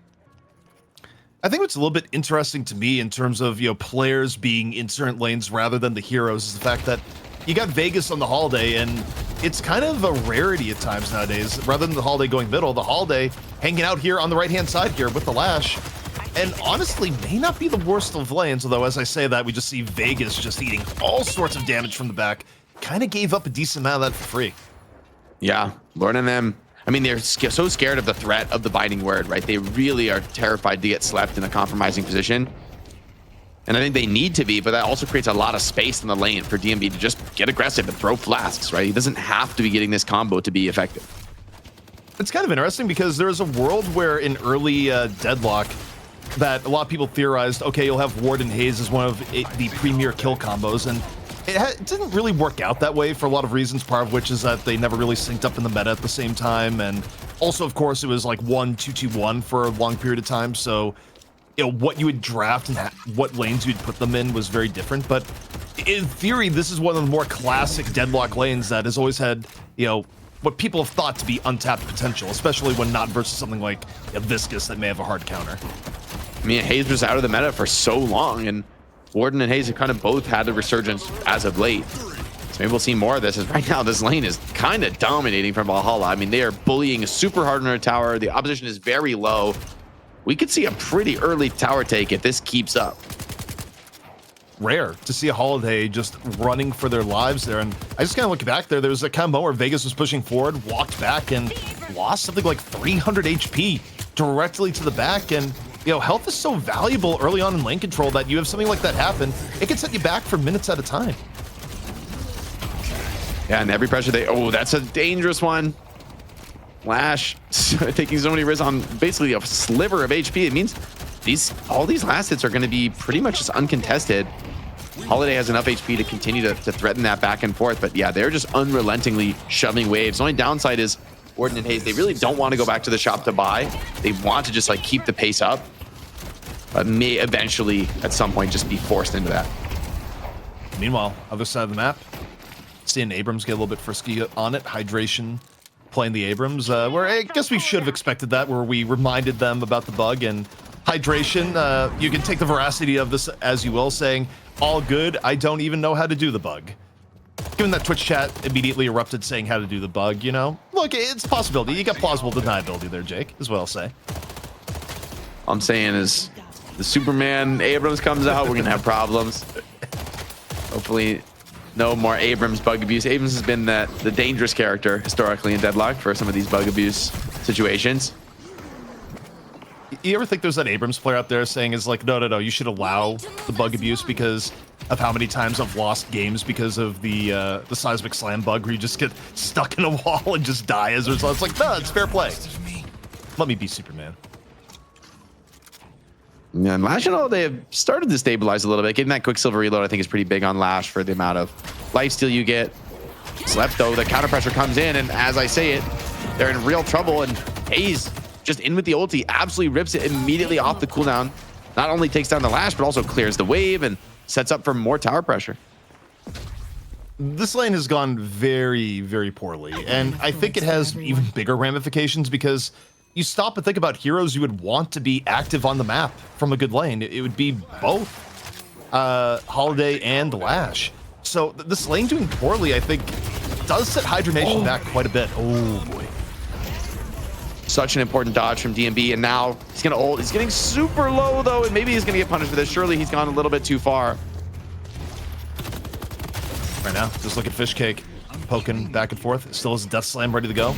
Wants to be really measured in here. Up, over, slam, connects! Takes down Lord NM, and looking for the two-piece here. Gonna get it with the aid of Vegas. So that is massive, Jake, for stabilization in a lane that was looking quite poor right before that. It does bring them back into the game. However, Guardian still down, right? So in the end, DMB going to be able to come back and farm this one out. Lord NM is going to be able to get active now on the Haze and start taking the fight to some of these other lanes. And Leffa, we talked about this guy, how important he is to the Hydronation game plan, goes down in mid. Really, really good start to the game here for Valhalla, where, again, it's not just the fact that they're getting at kills, but it's who they're getting it on. It's players that either are massive late game threats or players that are really big early game threats. The target selection is good, and also you take a look at Scout. Scout right now leaving lane for a moment to go for boxes, but still could have threatened there into the left, where for now things stabilizing between the Abrams, Sinclair, Geist, and Ivy respectively. Lash is just going to play mid lane. I think this is a wise choice. Wraith coming in to try and fight this one out, but it looks like it's 1v2 for now. Furnace is also getting active. So it looks like a full lane swap here from Hydronation. They send some stronger players into this side lane. But Haze has a lot of stacks on the Wraith. Big sleep, great connection there. And the follow-up is here. Scout has come into this. Leffa may have rotated into his death. Has used the parry. He's going to get melee to death now. And that's a big two-piece for Valhalla. These were two of the strongest laners that Hydronation had to deploy. They brought them out to the side lane to try and turn their fortunes around here. But the reaction from Valhalla is very clean. Players are healthy. And I don't even think they're going to lose mid lane Guardian for this. Yeah, I mean, Calico using her speed to rotate back over in the mid. Scout right after Death Slam in. Take a look here, Fishcake. Looking to get on out, 700 HP. Not really liking the action here at all. Still getting chased on down. Scout continuing to be a menace here on the Calico. Finishes off with the 8 of League. And the rotations from Scout goes right lane. Gets multiple kills as a result. Rotates back middle. Secures mid. Massive plays from Scout, you know, showing Jake that Scout can do this not only on the on the Holiday, but also on the Calico. And the rate of play has just been immense here from Valhalla. Like they're snowballing one fight into the other. Now they're right back into the one lane that has been a bit strong for Hydronation, and then they're starting to overwhelm that with the Ivy rotation. Here's Haze coming in once again, has those same two targets in his sights. Sleep comes in, Leffa very low, the snipe. Enough damage for the bullet dance follow-up. And now even Wraith, I think she's out of stamina. Yeah, is gonna get cut down. League hitting the big snipes, assisting Lord NM and getting this snowball rolling. And I mean, an overfarmed Haze is kind of seems like a possible outcome here. I mean, this has just gone completely awful for Hydronation. And look, you don't want to call games early in Deadlock, but this is starting to get to the, oh God, what do you mean we're this far behind this early stage? I mean, you're essentially looking at here what the overall lead. I mean, it's not quite 10K, but it's close. It's around like a little over 8.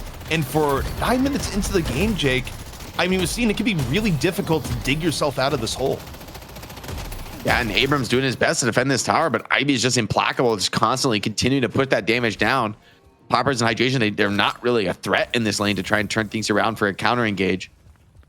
And the roams keep coming. I mean, Lorna and them can just stay active here. Looks like maybe he's scouting out Leffa on the side lane. Also a mid lane fight maybe brewing as well. Yeah, I mean, you're getting action all over the map right now, right side and over into the middle. How did that not kill? Yeah, that's ridiculous. However, Calco, take a look here at Scout. Scout looking for any way out, 200 HP. Is it gonna be the great escape? No, it's not. The punish is there, and you know, I do wonder a little bit. Okay, that isn't gonna like change the course of the game, but I do get flashbacks a little bit the last game where Valhalla got a little bit too aggro too early and threw away parts of their lead. True. I had the same reaction to Scout, though. I thought for sure that ulti was going to follow up and clean up Brocane. I mean, he probably would have been traded, but still, surprised he doesn't get that kill. Valhalla, though, trying to retain things, but that is a big kill, right? Because that kill also leads into that first lane Guardian going down. Ivy, oh, just barely got out of the ulti range. That was so close for Zerbzy. Zerbzy was about half a second from just being dead, but we got the urn spawning over. And Contest coming on out, Hydronation pulling more over, but Valhalla very quick on the rotation. This could just evolve into a full-scale team fight here and now. Valhalla looking to commit. Scout real close to having returned the shadow. Up and over into the front lines. Hydronation falling a little bit back in turn. Urn available here for either team. Meanwhile, taking a look at Haze here. Forcing Leffa a little bit back here on the right-hand side. And in the chaos, it's going to be Valhalla with the urn grab and a very quick sprint here, Jake, to the other side of the map. Yeah, Leffa forces to defend this tower. It's still healthy, though. Doing a great job at that, but they're not able to clear the lane out, and I think this should just be a free urn drop. It feels like no one's going to be able to get there in time, although, as I say that, Hydronation bringing a lot of players in, bringing the Abrams in. They're gonna get there in time. Right now, they just want to run in the urn. Ivy drops the urn under pressure. Leffa does get there in time. The concussive combustion. Guardian gonna go down to turn. Be able to punish Poppers. Still not the worst fights going on here for Valhalla across the map. Up one right now. Leffa, meanwhile, having the run. Maybe a target of Assassinate doesn't hit, but Scout is there for the fall through regardless. Urn still available here. Valhalla making this fight theirs. Stabilizing when Hydronation was about to equalize in full. Now, take a look at Vindicta right now. In a decent spot. Urn about to be picked back up again. Scout so strong, very healthy still. The trap came in onto Hydration. Does get a parry off, but it feels like he is caught dead to rights here. Rabidex is coming in. Okay, hold on. Poppers wants another bite at this after dying, coming back on the respawn. But I mean, he's 1v4. There's no chance into this fight. Yeah, I mean, Hydronation at some point just take the L. The staggers have been a little bit brutal. I mean, maybe you come back up and over, but either way, the one silver lining is that the urn ran very far away here, Jake. It's almost back at spawn. Dude, Leffa with the outplay in the 1v1. I mean, Dude was trying to take the walker at the same time. But yeah, this urn has run basically all the way back to this side of the map. And if you want another fight, Hydronation, I think you could get it. It's going to take some time to be able to come back into this. Also, I mean, Valhalla, they're not as strong if they go for the fight. Oh, Ivy gets caught. Took for granted that there wouldn't be a chase down, and Valhalla, the fact that they don't secure the urn when they had a big advantage, got a little bit maybe greedier for kills, may have been a misplay because you take a look at the ult situation, you can't really go back in at the moment. You're still down, you know, well, not only your haze and overall, but down the bolt dance, down the swap, and the urn just goes away with Hydronation. So again, Jake, it feels like a little bit of a fumble, even if you pick up Leffa here in the outskirts. You do grab Leffa, and I think you're going to be able to get this walker. I mean, it's so incredibly low. Hydronation content to just trade for a side guardian here. Rokane also getting a lot of weight pressure in. But if you find a couple of kills here, this could quickly stop being worth it. DMB getting rescue beamed out. You're chasing very hard right now with the Holiday, but do you actually have the power levels running low on CDs to continue to fight this one out? These players are so incredibly low. Parry came in. I think that was a nice one, though. Quick melee parry. But still, the kills just come in. Valhalla just has too many players, too much strength in that side lane. The walker went down. I mean, this game has been out of control, ZP, but Valhalla coming out the better in these scrap trades. I feel like at some level, Vegas thought he was going to get more support there than he did, because Vegas went in aggressively as if almost he was expecting multiple people to come in, and it wasn't the case. Like, there was no firepower there, even though you went in and, you know, had the catch. So yeah, I mean, it's been scrappy is the best word for things here, but overall probably good for Hydronation given how far behind they were. I mean, being down almost 10k at 8 minutes is nowhere near as bad as being down around like 8k right now at 14 minutes. They really did close a lot of the gap.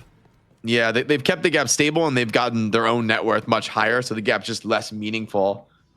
But still, the smoke clears, and you still have a Guardian up for Valhalla. You're up one Walker take. Nonetheless, though, Valhalla struggled in this position before, right? With a small advantage in the mid game, they couldn't turn it into more. They got punished by the counter engages from Hydronation. I know that's probably living rent-free in their head right now as they come into this stage with the advantage. How do they want to play it? For now, it seems like they're content to just clear their side of the jungle. But to your point, ZP, that's more space for Hydronation to get back into the game. Allocation-wise, I think Valhalla is pretty happy with their overall allocation. Like, they've generally gotten souls onto people who need it. And wait a second. They're looking for something here. Calico right over above where the Holiday is. I don't know if they're setting on up, and yeah, it looks like you're going to see Scout just run away. Instead, they're going to go for the gauge here onto middle. Fast break in for Valhalla, looking for the opportunity. Take down Hydration before he's able to get away. Rotation's coming in for here from Hydronation, but I don't know if they're going to be able to get there in time. Maybe a Death Slam is on the topic here for Fishcake, but it's not quite up, Jake, when you look at the timing. Yeah, and I think Scout's getting the info. Maybe he saw somebody here. There's players close at hand on this lane. Lash going in for this fight. I'm not sure he wants this. Okay, yeah, he's just gonna kind of go for a harass move and back off. And Erd in the hands of Valhalla, but turning it on the enemy side of the map, that looks pretty difficult in this spot. Maybe a good chance here. While we have a little bit of lull in the Ernest in rotation and what appears to be a slower rotation that'd have to go in the enemy territory. You know, Jason, what do you think so far of what we've seen? I'm impressed that Lef is actually considering how heavily he was punished in the beginning of the game. how he's been able to keep up in farm at 17k. I think they've obviously left him to his own devices on the left-hand side, which I think is why Hydronation is kind of slightly falling behind when it comes to the soul discrepancy. Is when we see Rokane being caught out here, which could be the man advantage for Valhalla to go for the turn-in. But Left has really been powering through the farm, which honestly Hydronation are going to need. Meanwhile, charge into parry, but Lefa's there in the follow through, so a little bit of trades, 1-for-1. Hydronation, though, you know, you take a look at the urn here. This feels like one of these urn situations, Jake, where barring a full team wipe, it's just gonna be held for a while from Valhalla. Yeah, I think they're content to just deny the objective. There is going to be a wave slowly pushing in there on that left side of the map. And it does mean that Hydronation have to always be worried about the threat of an urn run. But for the most part, Zerbs is just going to be meleeing creeps, doing some boxes. But continuously, see, on this side of the map, man, it's just always been the pickups coming in for Valhalla. Both teams have been willing to bring numbers to scrap it out here. But neither Walker has fallen, so they're both looking to actually, you know, consistently break things open. And Zerbs is threatening the urn drop now, so Hydronation are being a little bit split here. DMB going to pressure the Walker at the same time. I see Infernus. And you take a look, Lefa may be a little bit danger right now. Force out for him, but Hydration here, the protect over, lands a charge, forces out the last stand, and now is going, okay, maybe can I get away from Warden? Right now, not looking as good. Is able to line of sight a good amount of it. Seismic Slam up and over into the high ground. Great escape from DMB, who is otherwise hunting it down, and DMB's power level going to be way lower for the rest of the fight. Meanwhile, other end of the map, Vegas and Poppers connecting over here. Vegas able to plan on the league. Ivy airdrop looking for any way away. Zerbsy 180 HP, absolutely under the gun. Rokane looking for the last few hits. Lord M is strong. He's fighting this one out well. He's not getting too much attention on it. Big Deathsland comes in though, starting to turn his fight around. Where's the damage? It's on to Lord M, and it's a 3-for-3 across the map. However, Valhalla, they were fighting around an objective elsewhere on the map. So this urn steal from Fishcake is going to be able to get dunked in, but I think this is going to be potentially a set of base guardians going down here very early for Valhalla. They are low though. This is getting a little bit sketchy. I mean, they're pretty tanky at this phase of the game. Just giving up, the thing is, you give up Guardians, you get a flex slot for it, but in turn you give up the urn. Kind of an interesting sequence of events that end up going here. I mean, Valhalla's still a little bit ahead, and they get the extra flex to play with, but on the same note, you do let Hydronation get a little bit of extra catch up at the same time. And in the end, though, getting that second Walker down, it's progress, though. This is where Hydronation, though, mates their stand, right? The mid Walker, still almost completely full health. No damage has come in. It's clear to me how much Hydronation are prioritizing the defense of that Walker. And this is your opportunity, Valhalla. You're in much the same spot you were in game one. What do you do differently now? Trying to siege this mid Walker. Do you make things more aggressive, play things slower, more cautiously? They do have a bit more late game, so maybe not under the same level of pressure to get something done. However, it's a little scary to be back in that deja vu spot. If Hydronation get one big fight win here, I'm going to be pretty worried for Valhalla. Yeah, and remember how Hydronation did it last time, where they just simply got clean pickoffs, one after the other. However, speaking of pickoffs, and maybe Scout giving them a taste of their own medicine. Easy pickoff here on the Rokane. Off on the left. Hayes, Sleep Dagger into Bullet Dance. Cleanly done. And now, yeah, the silence wave has been great from Lord NM, man. They're forcing mid-boss and into some scary ults, right? Abrams ulti, Lash ulti, and Furnace ulti. There's a lot of steal threat here for Valhalla if they really go for this. I think it's a bait. I don't think you can force this, not with Rabbit Hex on the table. And instead, I think, speaking of bait, they go for the lasso. Is Hydronation. Lasso, though, gone. They don't get the pick and turn. And yeah, I do think this was bait. Like, we don't have the eyes of Valhalla, but the fight is now taking place outside. Lefa getting caught in turn, so the bait is actually really, really effective here. And Valhalla in full pursuit of Hydronation, who desperately is trying to get out. And even Abrams, I don't know if he has the tankiness for this, trying to melee his way out of this, but the tether from Vindicta takes him to the ground. Doom is incredibly low, trying to maybe get a life swap out of here. 1 HP on the Geist. No ultimate, no catch on the Death Slam from Fishcake. He's in so deep. And Doom managed to get the swap up as well. This is backbreaking for Hydronation. This is not just mid-boss, this is mid-walker. This could be, I mean, this could be some base guardians if they want. It's really up to Valhalla how they want to play this. 6 players alive. The rest of Hydronation running for the hills, buffs up as well. So many objectives. You got to make a quick decision for Valhalla what they want to prio. Step one, you prio mid-boss. I think that is the absolute right decision here, because Hydronation has nothing for a steal unless they just get the most absolute MVP moment coming in. Spear for it, buff but- Calico is going to kill Wraith, I think, on the side lane right now. I think he has spear buff. He's thinking about forcing a gank here. You got to be very careful if you're Wraith, half HP on that side lane. Valhalla, meanwhile, not only do they get rejuve, they're gonna grab Urn. And for Hydronation, this feels like a very damned if you do, damned if you don't situation. You don't really want to give up another Urn here and let the lead balloon to nearly 30k. But if you lose the team fight, it's gonna go there anyways and be even worse. And, you know, realistically speaking, again, we kind of find ourselves in one of these spots of you look to a Holiday and hope, okay, Holiday, can you make something happen? But you know, I feel like Vegas has been a little bit more on the passive end the last 10 minutes. We haven't really talked about Holiday much and making big plays because Hydronation, they've just been forced back. It's scary with the haze, right? Because it feels like you could be going for your play and the haze could just be baiting you in, scouting you out. I like that they're just holding the Urn. I mean, think about, there's a ton of jungle for Valhalla to clear on their side of the map. They could just, you know, play this as a farming rejuve. The way Hydronation blew their lead up in game 2 was they just took a whole rejuve to just farm the map and got up to like a 40, 50k lead. We're starting to get towards that territory. It's a little over 20k right now. You think about how Hydronation was able to bring the comeback last time. It was through not as severe situations as we're seeing right now. And it was just basically playing back, waiting for opportunities for Leffa to do good damage on the Infernus. I mean, the upside, they got Leffa on the Infernus again, but the carry difference between the teams is not what it was before. And now, just walking forward, easy Urn turn in. That lead, Jake, gonna get even larger. They'll die at the stake. Still, they're a little worried about trying to get this mid walker. Now, Hydronation commit to a Guardian take on the other side of the map. They're going to clean up that last Guardian, but that should mean a relatively free walker take in the mid. At the same time, though, Hydration, they're trying to get back in time to make that defense. Hydration tethered, used the Abrams ulti to escape out of this, but it's a very defensive fight from the Abrams, not really able to force anything aggressive here. Yeah, I mean, Hydration right now is just looking to be a distraction and crimes of opportunity at best. Also, meanwhile, Lasso, huge stake. Yeah, what in the world? 5-man stake in from League. His fall through going to be there. Hydronation right now, actually still completely okay. 2 ends up going down. The fall through is not there despite the massive stake. And Fishcake getting some cleanup. Is history about to repeat itself here again here, Jake? Hydronation got a lot out of this fight and still maintain control of the middle walker. That is a massive fight from Hydronation. They got all staked inside, but I mean, crucially, Valhalla fought without DMB's ultimate, you know, and I think the Warden, this game, curious, maybe we can check the Warden's POV, see if we can check his items, like how he's building this game. But typically that Warden ulti, you really want to fight around it. It gives you the survivability to charge into a small room like that and, you know, take more risks. It wasn't up. That's the biggest problem is that they Valhalla go for that fight where it's like, yeah, you got rejuve, but one of the biggest downsides of playing Warden is that you are a prisoner to last stand. You don't really want to fight without it. And, you know, while we're in the last parts of the pause, you know, Jason, your thoughts?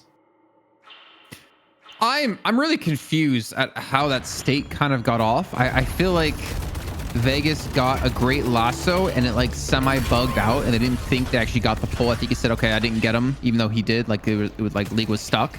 And then he all of a sudden just appears right behind them with a huge stake, but finding that close quarter just allowed like Leffa to do, I believe, a lot of damage with the ricochet that he had picked up. They're able to just pump down so much damage and kill a couple of high priority targets.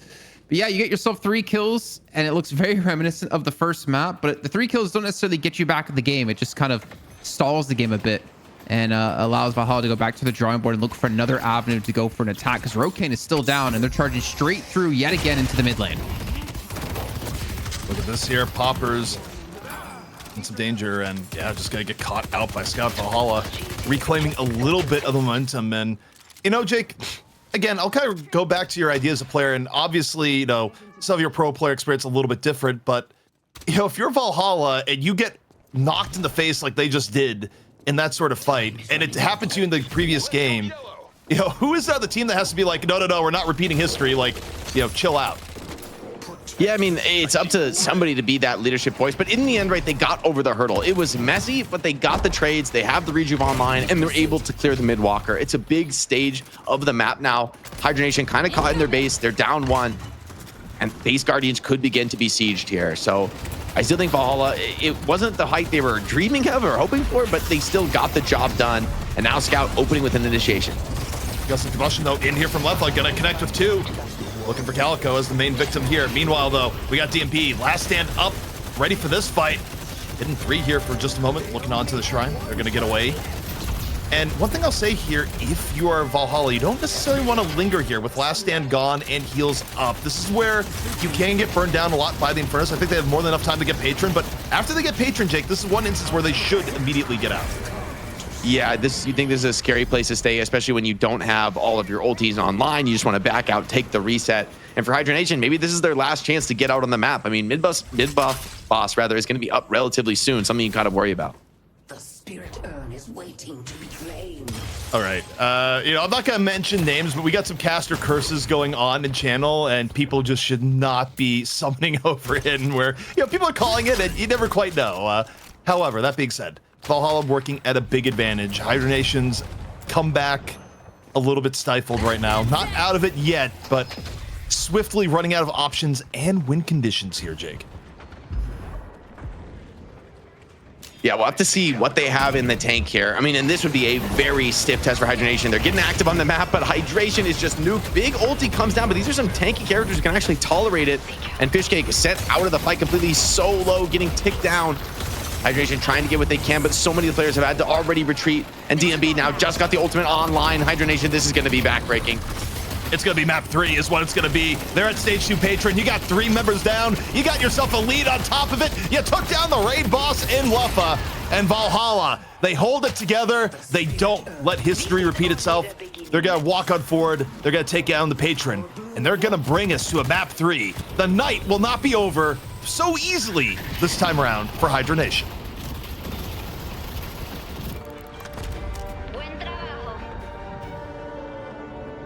Well done by Valhalla. I mean, that's a tough spot to be, to run it back and get that early advantage and manage to hold on to it. Having some camera trouble right now. I'll see if I'm able to fix that when we come back into game, or rather out of game. It's all right. Like, worst case scenario, I'm sure production has already figured out, okay, we're going to find like some meme picture of Jake and we're going to throw it up there. Like, just get a still image of Junkrat and I'll be good. Oh God. Yeah. Junkrat with a clock, like a clock that, mentions what time it is and where we're at. But yeah, I mean, overall, we'll stall a little bit. Jason, you're watching that game there. There was a kind of a brief moment of going, oh man, is the comeback going to happen again? But Valhalla this time around, staying strong. Yeah, short-lived. And obviously, I think when Scout is on something kind of important like a Calico, getting those 3 kills isn't going to be enough when he can bounce back. And I like how you called out, people in chat, well, not the audience chat, but our Discord chat, of like already trying to call it. Yeah, that ended pretty quickly. Like right after, like the next fight, it was like, okay, yeah, we're going to a map 3 for sure. But it's kind of crazy to see that we can have these 2 teams trade maps like this. And actually, Valhalla came so close to actually already winning the series in that first map. They were able to close things out and not have those back-to-back terrible fights. But it's really cool to see that they can bounce back like this again, showing a couple of different hero pools or heroes for each player. DMB was a wrecking ball on that ward. I don't know if you caught towards the end, but the way he was doing damage to those shrines was kind of insane. But thinking back to how the game starts, we're seeing here Hydronation off the bat, like they were on the back foot so consistently against DMB and Lord and M, and yeah, they end up getting a double kill here, but like 2 of those players ended up being so impactful to helping Valhalla close out the game. Like the slowing hexes as well was a massive problem. You saw Lepe getting caught a couple of times, even Rokane, whenever Lord and M approached him with the slowing hex. Just very tough to bounce back for Hydronation, even if they did have a good fight. I feel like Hydration uncharacteristically had a very non-existent game for what we've seen out of him in almost every single week in DFN. I don't think Hydration on Abrams is necessarily his biggest comfort pick nowadays. But Jake, one thing I've noticed here looking at this so far is that for Valhalla, when they've done well today, the one common factor, regardless of hero, whether it be on the Holiday or Calico, is that if Scout has a good early game, the shift that you see on the map and the map presence from how Scout gets aggressive, it feels like it's second to one, because to me, I feel like this all kind of began with Scout just taking charge early and often. Yeah, I think it's a great call out. I feel like both the mid laners, League as well, got really active on the Vindicta, and I think that's sort of the key to Valhalla's success in this game, is they're able to keep tempoing out, but also that those players are on characters where they have a little bit more of a late game top end, and so not only are they getting those ganks, but they're also getting hugely farmed and becoming these bigger and bigger threats. And I feel like Calico, when you start to get that Scourge online and you're just incredibly tanky, it is such a problem to fight a Calico who's just like turbo running at you. And then, I mean, that's not the only threat, right? Like Leagues over the top with some damage do as well is another big problem. And Lord NM, despite not having that much net worth this game, like really did not prio farm at all, like went all in for being active. It felt like his gun damage was really relevant. There was many moments where it felt like Rokane like couldn't take that 1v1. And that was so important that they're able to win those fights on the side lanes. It prevented, for the most part, Wraith from getting her rat Dota and, you know, clearing off buildings that you would normally expect from this hero. Honestly, it was Lord NM punishing that more times than not. Jason, looking at the stats here, anything really striking out to you, particularly from the Hydronation side that you may not have expected? I was actually looking at the 3 slowing hexes that we kind of called when it came to the draft being such a pivotal item to how they can deal with Hydronation, taking out 5 movement abilities, 5 heroes in their movement abilities when it comes to these fights. You're asking me that question. I have a feeling you know exactly what you want to talk about when it comes to Hydronation side, other than like the Ricochet inhibitor toxic bullets build for Lefa, which is honestly so sick to see. Yeah, I mean, look, when I look at Hydronation here, honestly, the overall stat end of things, I just feel like there's probably a reason why we haven't seen a whole lot of Abrams as of right now, the way teams are playing, where you think about how split out Valhalla was in a lot of those fights, and then even when they were in, they had the top tier frontliners. Like, the reality is that I think Abrams is hurt by how good right now Warden and Geist are. And I don't know, this kind of felt like running into a brick wall where you do pay a penalty for not taking some of the higher value frontliners earlier in the draft and making that a priority. And I think this is kind of a lesson maybe that Hydronation needed to be learned. But we're going to be going to a break here in just a moment. Jake, any final thoughts before we get into the third and final map? Yeah, my biggest question is, will Lefa get another first overall Infernus pick? I feel like it was expensive in this game, you know, in terms of like the amount of power you mentioned going the other way for Valhalla. And this game, they were able to leverage that into the win. And do you have the confidence to keep taking that first overall? Do you even need to? Can you take it like in the second phase? Maybe, I don't know. That's definitely some questions for Hydronation to answer coming into that Game 3 draft. Hydronation losing map 2. It's all on the line here. Third map for the money, for the title of champion in North America. It's all coming up next here on Deadlock Fight Night North America, presented by Intel. We are back here at Deadlock Fight Night number 29, one before the big 3-0. ZP here with Jake, and we got ourselves a match on our hands. Hydronation versus Valhalla. It is 1-1. One more map will decide it all for who will be champion of North America. And Jake, this has been a super interesting series so far, both in gameplay and draft alike. Yeah, I'm honestly a little worried though from Hydronation side going into this Game 3, because Valhalla, they had a lead in Game 1. Yeah, they threw it away. Yes, Hydronation punished them and brought it right back. However, Game 2, the adaptations come in. Valhalla, full confidence. They build another moderate size lead, and they also team fight really well in the mid game. And now the ball's back in Hydronation's court. What more are you going to change? It feels like the obvious change is deprioritizing the Infernus. Like, the scary thing though is honestly for Valhalla, after Hydronation had been first picking it so much, if Hydronation don't first pick it, I feel like Valhalla are going to steal it just to deny it. They don't want to let Hydronation get Infernus second or third. Yeah, I think you have to pick it first or you don't get it all if you're Hydronation. But also, in terms of things you got to pick first, or, well, you still probably get it anyways. We got Dan rejoining us here on the desk. Sorry, Dan, that was not quite the greatest segue, but we got you back either way, you know. Dan's my first draft pick. So shut up. There you go. Nice. There you go. Thanks, Jake. The save. Yeah, I think that was really cool because I think a lot of teams, when we're used to seeing them with Hydronation as we saw the draft, they can show a look, but multiple looks, we don't normally see that can work. And so it's really cool to see that, because now Valhalla basically made the statement. It's like, okay, we're super competitive against you guys, and you have to like fight for the hero pool now as well.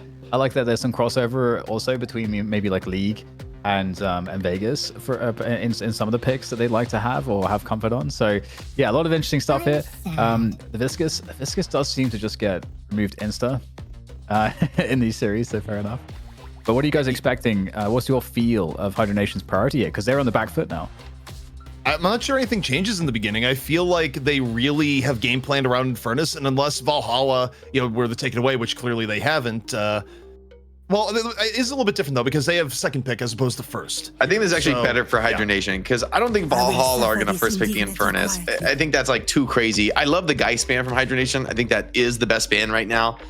Valhalla could grab the Calico as the opener, but it hasn't been prioritized high. Is Warden first pick? I just have never been such a huge fan of the Warden first pick, although DMB had a huge game last game and a great lane to open up with as well. I'm curious. You know what? Do they go the Infernus here? I kind of feel like they still might. They actually still might, but no. Okay, they go Calico and Dan. I gotta agree with Jake's assessment here. This feels like a better opening here for Hydronation being able to go second because now they're gonna be able to get Infernus, but not get punished anywhere near as hard for the early pick. The Calico was pretty insane though on Scout in that last map as well. So that really, to me, it kind of feels like that's still a huge win. Opening up with Mirage. You could get like interesting. Mirage and Infernus here. I feel like that's crazy for Hydronation to go sort of so greedy with the opening picks, taking your both of your primary carries. However, Hydronation has shown willingness to draft that way in the past, and maybe they just feel like if we get our hands on these carries, we will win the late game. That's very Hydronation. I think it's very much their ethos. I wouldn't be shocked by it. I got you. Yeah, and I think Valhalla are in an interesting spot too because they can pick up the Geist again, they can pick up the Warden again. There's a lot of like core pickups here that are still super available that will serve to be the core of their play style. So I feel like they're still in a happy place. I actually still favor I think Valhalla a little bit in this draft. I don't know about you guys in terms of the top end part of the draft, but yeah, there's that Warden. I kind of want to see them get Haze here. I don't know if that's crazy, but I thought Lord NM had so much impact in the last game. The Invis setting up so many team fights, getting a lot of pickoffs, and then being a very serious damage threat. Like you're really only an initiator in the sense that you're building a slowing hex and a silence wave. Beyond that, you're just another carry, and you could feel that in Lord NM, despite the fact that he wasn't farming that much. Fixation was doing the damage for him, but they're going to prio the Vindicta first, maybe stealing that away from Vegas. They know it's going to be a contested pick if they don't take it here. So I think the Haze at this point, the opportunity is gone for Valhalla. Maybe there's a world where Hydronation stacks the deck damage-wise and grab the Haze, but if they don't grab it, I think you can be damn sure that they're going to ban it on the turn. I think they realize it was really impactful. I don't think they're going to allow that to happen again, but look, the way they're playing, they can pick the Haze here as a playmaker instead. They're going to go with Flash. So to me, I feel like it is going to be a Haze ban coming on in for Hydronation. There's other paths they can go, but in likelihood, I think the logic take that you just brought out, I think actually holds pretty true. And I think Hydronation is aware of it. So I think it's going to be a Haze ban, but we'll see. Especially because Hydronation drafts some greedy stuff, like stuff that's very vulnerable to like an Invis Haze running up on you in the side lane and just killing you with like a +1 gank. Isn't Do also like a nasty pocket player? Or am I thinking of someone else? No, Do is great pocket. No, Do has a very strong pocket. I mean, so does Scout, but like Do and Scout are both really good at pocket, but normally it would be Do that would be playing it. So you're absolutely right. Pocket remains an option for Valhalla. Yeah, because wouldn't mind it, especially if DMB builds the Gun Warden. Come on, put us in the fight. Interesting.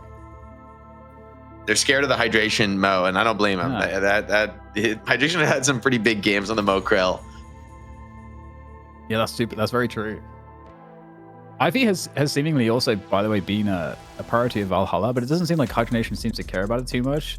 So that might be something that they save for later if it's not super contested. But it does seem to be like somewhat staple in all of the two games so far. Yeah, and interestingly enough, again, you kind of have the strategy that I can't help but feel like, maybe it's a little bit coincidence, but Valhalla, again, you think about Hydration's hero pool, Calico, Warden, Mo. They really are going out of their way to take away Hydration's favorite options here. And I don't think it's 100% coincidence. I think part of it is like stuff they like to play, but I do think I look at this here, Jake, and it feels a bit targeted. Kelvin would be a goated pick right here. That'd be Like very being nice. able to like when Infernus commits the initiation, you can dome him out. Countering the Lash ulti's great, and then it's a Kelvin Shiv game. Don't have to be too crazy with it. But so far, NA has am I correct? Has Kelvin been untouched in NA? I don't remember seeing it. Helping people's what I do. And nope, they go Ivy. love Once the again, Ivy. no respect for the Kelvin. Okay, interesting. So NA is fully off the Kelvin train, and EU is about as Kelvin filled as ever. So it's, classic, complete split 180 degrees between the regions. I mean, like the Shiv, Warden, Calico, like it does feel like a really nice Kelvin. Like we go so well with that. So I'm a bit sad not to see it. Yeah, I mean, interesting. The Kelvin. My bow. I feel like Kelvin just 1 week will be top priority, and then another week will be bottom priority. But Hydronation, you got to think this is the Vegas pick that's coming on in, where you want to give Vegas a comfort hero. Well, it's probably gonna be Great Talent. I don't think they really loved running the Holiday in the last map, and also Valhalla's kind of tipped their hand. You don't have to worry about them picking Holiday if they're picking Calico in all likelihood, because it's probably gonna be Scout that's gonna be in the Calico, who is their main Holiday player, and that's just kind of how it breaks down. Then they throw at me. oh boy, in terms of Hydration hero pool, Dan, they decide to go for Abrams once more. And look, we've seen Hydration have good games as Abrams, but it does feel like they've definitely gotten him on a very lower level pick relative to what you would otherwise see Hydration playing. And what about, I feel like Valhalla needs some kind of initiator or catch to finish it off. Maybe it's just the Holiday, but Scout is probably on Calico, so it's sort of interesting here. Oh yeah, Holiday would be really nice. Paradox. The Paradox, an old face returns. Yeah. So for me, the Valhalla lineup feels more synergistic. I don't know if you guys get that same feeling. I feel like Hydronation feels good heroes, but it doesn't feel like synergistic. Like it's gonna, like for example, the Calico Shiv like Warden frontline is kind of nasty. You can obviously get the Paradox swapping into stuff. Ivy has a lot of utility around all of that. And Vindicta plays outside the range to like support, and that's super strong when you have that really solid like frontline layer to have to get through. So if your Vindicta player is like good with positioning, that's very strong. And with Hydronation, if I don't know, it just feels like I'm not as sure as to like how it all comes together. I mean, what I look at here is that in 2025, in June 2025 specifically, do you want your only frontline hero to be Abrams? I feel like in most cases that is not what you want in a Deadlock game. And you do it by comparison here, Jake. I think back to the early ban, yeah, you might have gotten rid of Geist, who is really tough to give up, but by giving up Geist, they also ensured the fact that they weren't going to be able to get Warden or Calico, who would be really good for Hydration. And I don't know, in a way, I feel like for comfort and what you want on your overall comp, I feel like banning the Geist might be a little bit of a backfire overall. So Yeah. the Abrams was in that map 1, and the Shiv was in the map 1 2. instead of the Abrams, Yeah. and it scaled. The Shiv actually scales okay into the late game, where it becomes like so impossible to kill and such a lethal threat that it's like kind of made sense. But the Abrams doesn't. I don't feel like the Abrams kind of like fits in that same way. So I don't know. Yeah, I'm also not convinced by this. I feel like Abrams' game is just gonna get punished. And even if Hydronation win, Abrams is not gonna feel good. Like this is a very self-sacrificial Abrams in my mind. Like if you could just get to the point of the game where you could like get Phantom Strike and grab people, I don't even know if you can build that. You might just need to build like pure tank on Abrams' game, just to live a little bit longer, get a couple skills off. I mean, I agree with you. I think Valhalla have a really strong team fighting lineup, but as always, Hydronation, they gamble on the carries. I mean, I think Infernus and Mirage could become explosive, ultra late game threats that could take over the game if you can get to that point. I think the part where they're really gonna struggle the most when you look at their team comp, and they tried to compensate with it a little bit, I think it's probably part of the method and the madness for going Lash, is that you have Lash as a threat for earn fights, but you think about how this is going to pan out, Jake. I feel like Valhalla, more often than not, when you are in your early earn fights at 10 and 15 minutes, they're going to have overwhelming ability to simply run at Hydronation, and there's not going to be much in their way. That's kind of a problem unless Lash, Fishcake in particular, is able to land really good death slams. Yeah, and it always feels like Lash, it's like, who's gonna start the fight first for Lash? I guess it's Abrams to go in and like grab somebody and then pull some attention towards himself. But it feels like Lash, when he's forced to like truly start the fight with Death Slam, it's so difficult to actually get in there and get that done, especially when Valhalla start to build up some slowing hexes. They're going to start to target this Lash. It's going to become difficult for him to walk in, especially with the threat of a swap from Lord NM. I feel like the Paradox definitely has a lot of great pickoff targets this game. As much as Paradox hasn't been played as much, I think Time Wall is going to get big value this game in pure defensive utility. And I think the swaps are going to be great. If you pull like this Infernus very far out of position with the silence, he's going to be in big trouble. It feels like he may just need to build debuff remover this game. I mean, regardless with the with League's tether, maybe you need it anyway. So Dan, we're about to send you off for a little bit. Final thoughts here on the lanes. Anything that looks particularly interesting to you? Yeah, I think with everything said about the overall scope of the game, I actually, even though I'm favoring Valhalla's draft, I like Hydration's lanes, I think, a little bit more in the early game, especially, I think most notably the mid lane. I think, and obviously mid lane is pretty important, but just like having both the GT and the Mirage be a ranged threat, and you're up against Vindicta and Calico, I feel like that's just going to be a little bit harder for the Vindicta and Calico to kind of tank the damage. Calico can't kind of play the same ranges as the GT and also the Mirage. So for me, that might be a small edge that Hydronation might have. But overall, I feel like Valhalla won't have any issues getting into like a stable mid game. You know what I think, Jake? When I look at the soul allocation here, I actually think this is one of those games where, you know, we talk about how variable Abrams can be in performance, whether he has low farm or high farm. I think given the fact that there's no other real frontline for Hydronation, there's more pressure on Hydration to have a greedier Abrams game. Like, I don't think you can have Hydration be poor and have the game be won by Hydronation. I think it's like very unlikely that those two things would go together. So in particular on the lane phase, I'm actually very interested in this right lane because I think if Hydronation goes anything less than at the very least neutral in the lane, I don't see a lot of good roads for them to win. Yeah, I agree. I think Abrams is going to need to be able to be very tanky to just even really play this game, right? To be able to be impactful. Some nice damage in the mid on Scout. See how he tries to deal with this one, play his way out of it. Getting a lot of stacks on him. He's going to take a big nuke of damage here. And the Tornado is enough for Vegas to get that kill. Yeah, Vegas able to get the finish there, and Rocane just peppering off to the side. So good opening here in the middle lane for Hydronation. Rocane a little bit on the low side. So in terms of kills, it's kind of the middle, or not the middle lane, but just the laning phase in general, where even though you get an early kill, you still find yourself a little bit on the back foot after, because you pay for the kill with HP as your currency to an extent. Yeah, Popper is taking a very aggressive posture there behind the lane. Damage though, dodged by Ivy. And Hydronation are building up a kind of a lead here. A couple thousand soul lead this early is a little surprising to see. See what Zerves is able to do on this Ivy, trying to just D-push as much as they can. I feel like they must be getting hard denied in one of these lanes right now. And oh boy, you talk about dives right now. Oh, it's very deep though. Yeah, I mean, that could have gotten a little bit more interesting. He was barely able to back on time. Meanwhile, Rocane able to punish League, and shifting gears here. Look at the Zerbsy. Zerbsy in real danger at 60 HP. Gonna go up to the rooftop, get hit with the creep heal, and just barely okay. But playing a dangerous game, also sticking around at 100. Yeah, they're trying to just like not leave the lane, right? Like keep the farm on and trade player for player. But Do is only up to half HP regen in that time. However, the trades are going both ways. I mean, Fishcake is low. He dives up to the high ground though and punishes Zerbsy. Didn't expect that. Lash using that mobility in the early game. Now Shib all alone in the lane, dodging as well as he can. Takes a bit of a counterpunch here from Fishcake, who has the death slam, so you got to be very careful on Do right now. Middle lane is losing really hard, by the way. Like, not only in CS, but also take a look at the middle Guardian. It's already almost dead. And a catch coming out here from Hydration, putting Lord at M real low. Can't get away, left of there in the fall through. Seismic Slam up and over.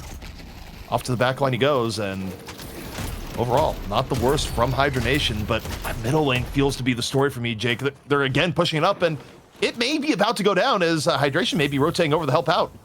Yeah, Vegas knows this matchup really well on the Great Talon now, this time punishing that Vindicta heavily. And this seems like the mid Guardian is going to be going down here. And just anyone who steps up, man, they take a bow shot to the face. And GT having an explosive early game is actually pretty terrifying, right? This hero maybe doesn't have the best late game scaling, but early game, man, you have problems in the other side lanes when those birds start flying in, especially with how low the Valhalla players are. Mirage just popped over in the right lane and said, I'm good to go. It's a full rotation in from Hydronation.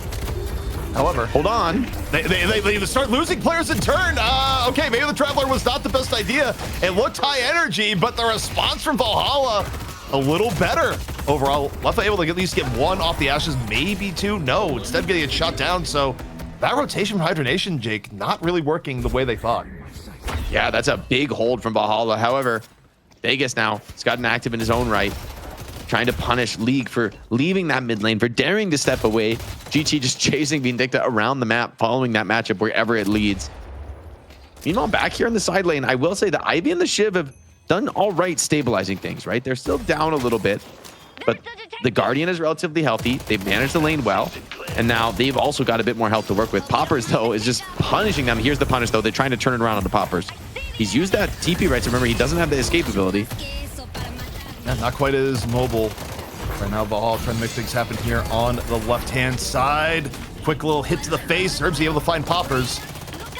Now, the rotation over. Looking to be effective here so far. Hydration, though, back over and in onto lane, and proper space being given by Valhalla in turn. This is a game 3 ZP, man. Both teams like heavy rotating, or we're not even 8 minutes into the game. Cinder Sack's coming up soon. IB going for a pretty gun heavy build. I'm also curious, yeah, let's see what DMB's up to. I think he's going to be super important this game for the team. DMB having a big game on the Warden, getting up to that explosive level he was able to achieve last game. Okay. Am I crazy, or is Vegas just shadowing Vindicta at this point? Vindicta goes over the right lane. Vegas has moved on over. He likes the matchup. Rocane, though, getting really, really low here on the right-hand side. However, could get a little bit frisky here. Hydronation still some options.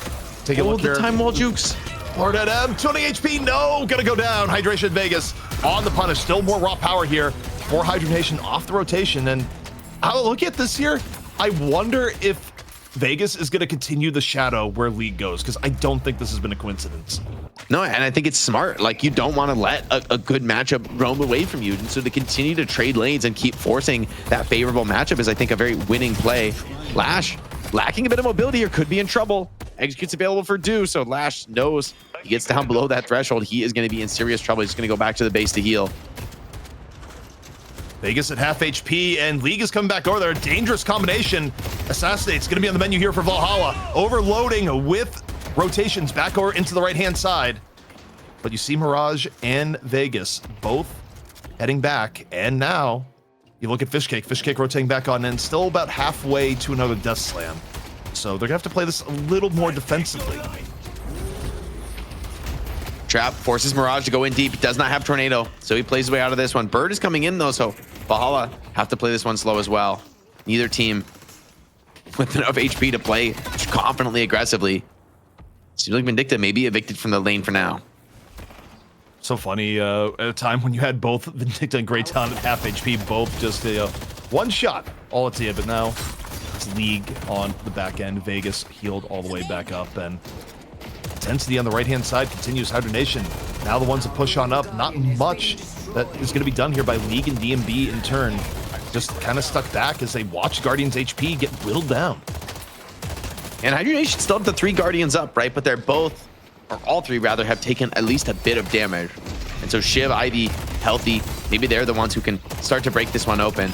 Poppers comes in for a counter punish here, but I don't think he has the HP for that. Do is still pretty healthy here on this Shiv. Meanwhile, take a look, still just getting decent damage on the Guardian is Valhalla there for a moment. And, you know, one of the storylines we set at the beginning of the game is, okay, is Hydration going to have good farm? Look at the state of the game. Hydration's in a good spot right now. If you're going to be a solo frontliner, you like where Hydration is at the moment. Leffa gets scouted on this rotation on the Infernus by the Calico. It's going to spoil the surprise here for the Valhalla members. And I wonder, yeah, he just looks like maybe just going to back off them this one. Grab the buff on the high ground.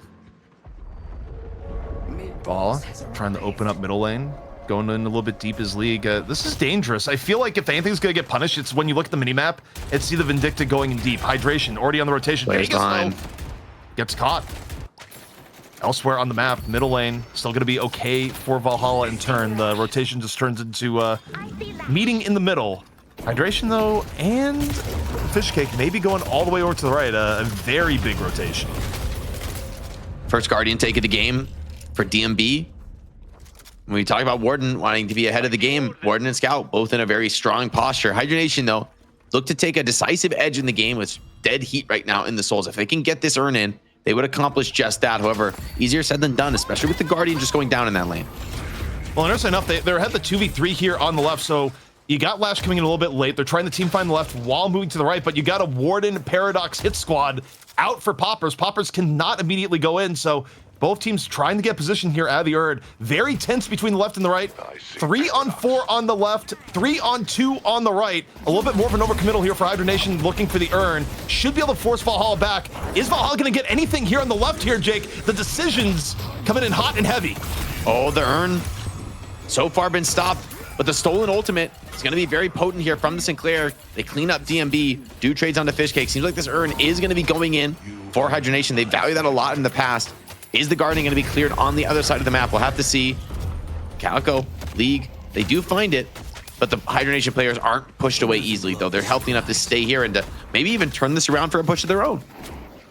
Yeah, I think overall for Hydronation, you're right. They could stay in here. They can move in, grab the Guardian. I think of the two teams, you give a little bit of the edge for Hydronation that they only gave up 1 kill and the Guardian, and in turn they get a Guardian and an Urn and a kill. Overall, a little bit more efficient. Not too much ahead overall in the game as you see some of the rescue beams coming on in, though.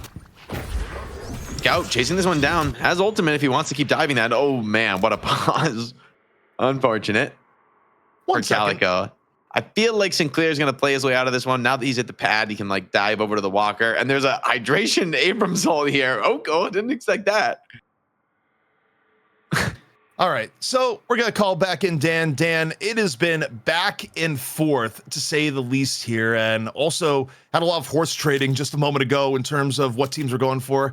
What have you been liking or disliking so far as the game has unfolded? I think the main thing I've been liking is that despite Valhalla being like a little bit behind, they've been managing to kind of keep the pressure on. Because usually the problem is if you're playing Hydronation and you're not being putting the pressure on, you're losing the game. So that's what I'm liking so far. And they are able to get the punish onto Scout. Pretty massive, right? That they're not able to play their way out of that one in the mid lane. And Hydronation has started to build that lead, right? Like 5-10% lead here. Not bad at this phase of the game. You talked about Hydration needing to have a solid game in terms of souls. He's top of the leaderboard. Yeah. It's exactly what Hydronation needed to come out with here. If they were at the same aggregate souls, but it was Hydration at 9K, I would not feel good about this, but this is bad. Meanwhile, Leffa ready to blow, concussive combustion, looking for League. League super low, burning and down. Now, has a little bit left in the tank here for Scout. Scout, healthier here so far. Is any help going to be there? You look at the minimap, doesn't really look like the case, but on the same while, Leffa just turns around, runs. And from Scout, Scout says, no, I'm not going to chase that.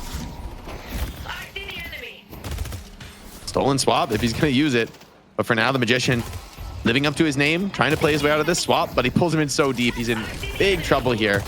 Almost as really, but hold on, Rabbit X trying to turn around with a kill. Okay, Lord and M does have that grenade in time. But the trade comes in. Hydration is here, and he's continuing to capitalize. All right. Still back and forth. Both teams down 1. Now looking at Vegas here from the mid lane over to the right. Doing a little bit of poking and prodding. And if you're Valhalla right now, I do wonder if they're going to see Leffa as irresistible to go for here on the right lane. I mean, you already got 3 people there. You see him on over, you got to think they would wonder about taking the opportunity, even though Infernus is pretty good at getting away. Ivy going to make first contact. Scout holding in reserve, but here comes Hydration in off the rotation. A little bit eager for the fight should it happen. And now Leffa under the gun, and it's Hydration that just comes in there and immediately helps punish Zerbzy.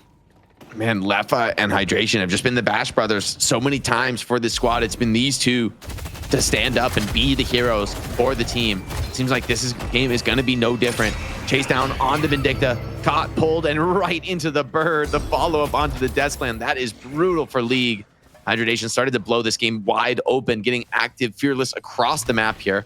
Valhalla have kept the network lead relatively small, but it feels like the fights keep going the way of Hydronation. I think the biggest difference with the previous games that Valhalla did well in is that this has not been an enormous Scout game where Scout has been dictating the pace from rotations. Hydronation has been even more active on the rotations than Valhalla. They've really done a much better job of getting Hydration the farm he needs on the Abrams. So overall, whether it be economy allocation, rotations on the map, response to gank attempts, Hydronation has looked so much sharper in this game than they did just one map before. All right, Do is showing up to the team fight though, and he is the most farm character for Valhalla. If he's able to have a big team fight here, start to turn the tempo around, this could be a moment for the game. Hops on in, able to take down Leffa right away. As he called, quick execution coming in for Do. Now perhaps looking for a little bit more Valhalla. Fully grouped up here, and Hydronation not really enjoying the rest of the fight. Meanwhile, Urn gonna go down here on the left. Fishcake could have an easy control of the Urn should he wish. Or what am I saying? I'm losing my mind here. Urn turn is on the left, and the Urn is picked up by Paradox. It's been a long day. And he's going the express shot build on Paradise. I don't know if I've seen this in high level play, but this is some pretty crazy sniping damage. Maybe that'll be a problem for somebody like Vegas to deal with. Same time, Leffa, Rokane, they haven't reached that critical mass that will allow them to tank through the initiations of Valhalla. So Valhalla is still playing around their ultimates. They are a big threat. And I mean, Shiv being the most farm character is pretty much where he wants to be in the game, right? Be able to soak up all those executes, get those resets over and over again. It looks like we're gonna have another major fight. Valhalla choosing to fight without the DMB ultimate. Seismic Slam over in Hydration. First one in. Tanky, but not that tanky. The focus fire just rips him apart. There and in the moment. One up now is Valhalla. DMB a little bit low. No last stand up in the fight. May not matter. Scout able to get the turn in. And Hydronation not really able to turn that to their advantage. They get DMB towards the very end, but give up the Urn and turn. And just like that, we are back to even here, Jake. But they are going to get the Walker as a bit of a trade.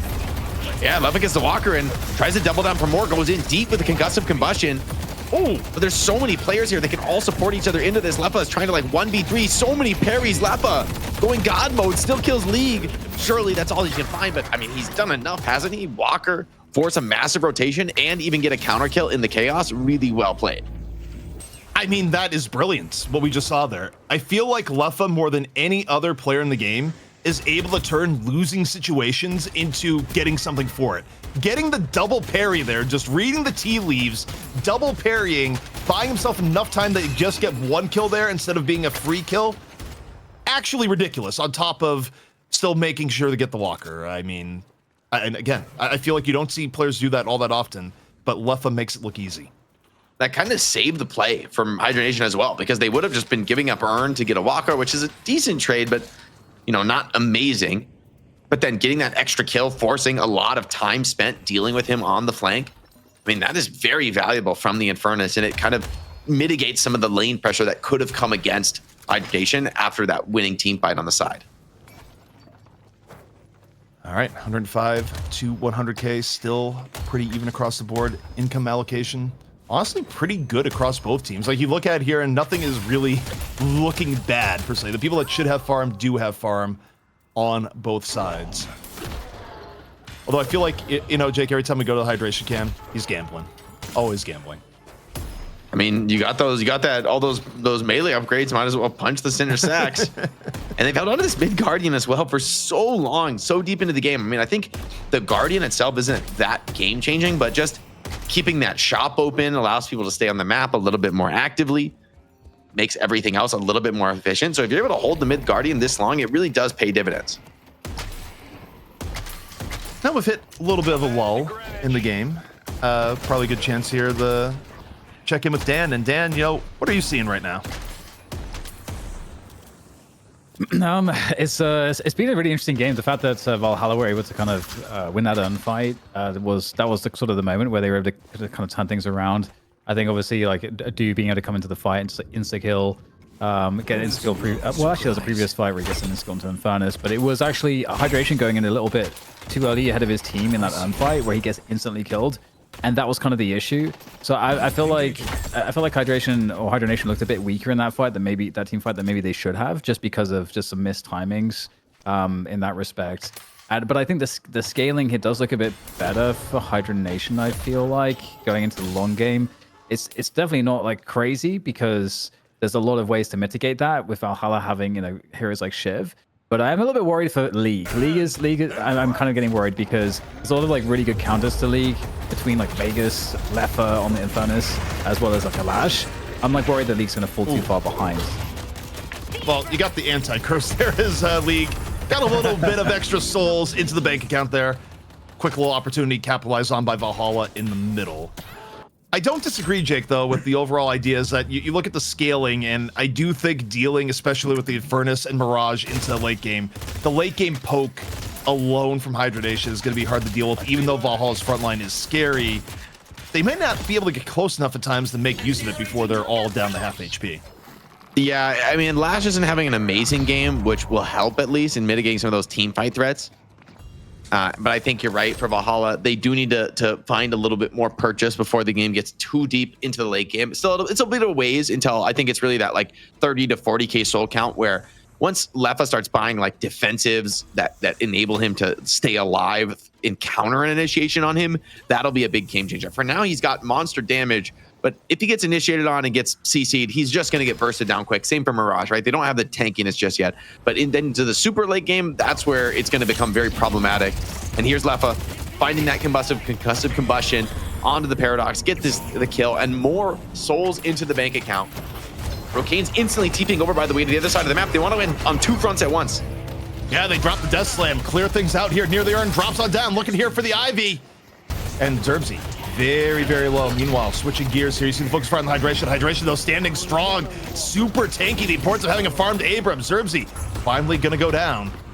And Hydronation continuing the hold over here near the urn turn in.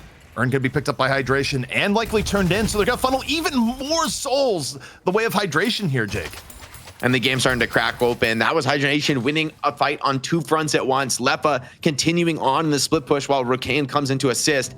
And that's a very bad sign for a team where you win a fight where you had more numbers, you had more into the engagement. Hydronation are going to go for a mid-boss force here. We'll have to see if this is a fake or for real, but they're bringing a lot of DPS for a fake. I mean, looks like they do want to just clear this one out. They don't have Seismic Slam to make it very, very secure, but on the same note, you have no real options here for a steal for Valhalla. It would be the Hail Mary of Hail Marys if you made it work. Rejuvenator coming down. They're going for it. They're going to go for the swap. Do they get it? No, they do not. Hydronation gets the secure. It was walking into a den of vipers for Valhalla. They lose Scout here, and they might be losing even more. Lord NM going to get caught. They went for the contest here, Jake, and it does not end well at all. And a den of vipers not known for being something you can easily walk out of. Hydronation now on the chase down, looking to turn this successful team fight into a mid-walker. Lefa being a bit patient, but he's so tanky now. He's got that spirit resilience now, gonna become a problem. Stolen Warden ulti as well, just adding more pressure to the siege from Proppers. And Valhalla, they're too low to fight this. They just need to go back to the base and take the reset. And Lefa wants to even go for kills. They're going past the walker. I don't think you're gonna be ready for this for Valhalla.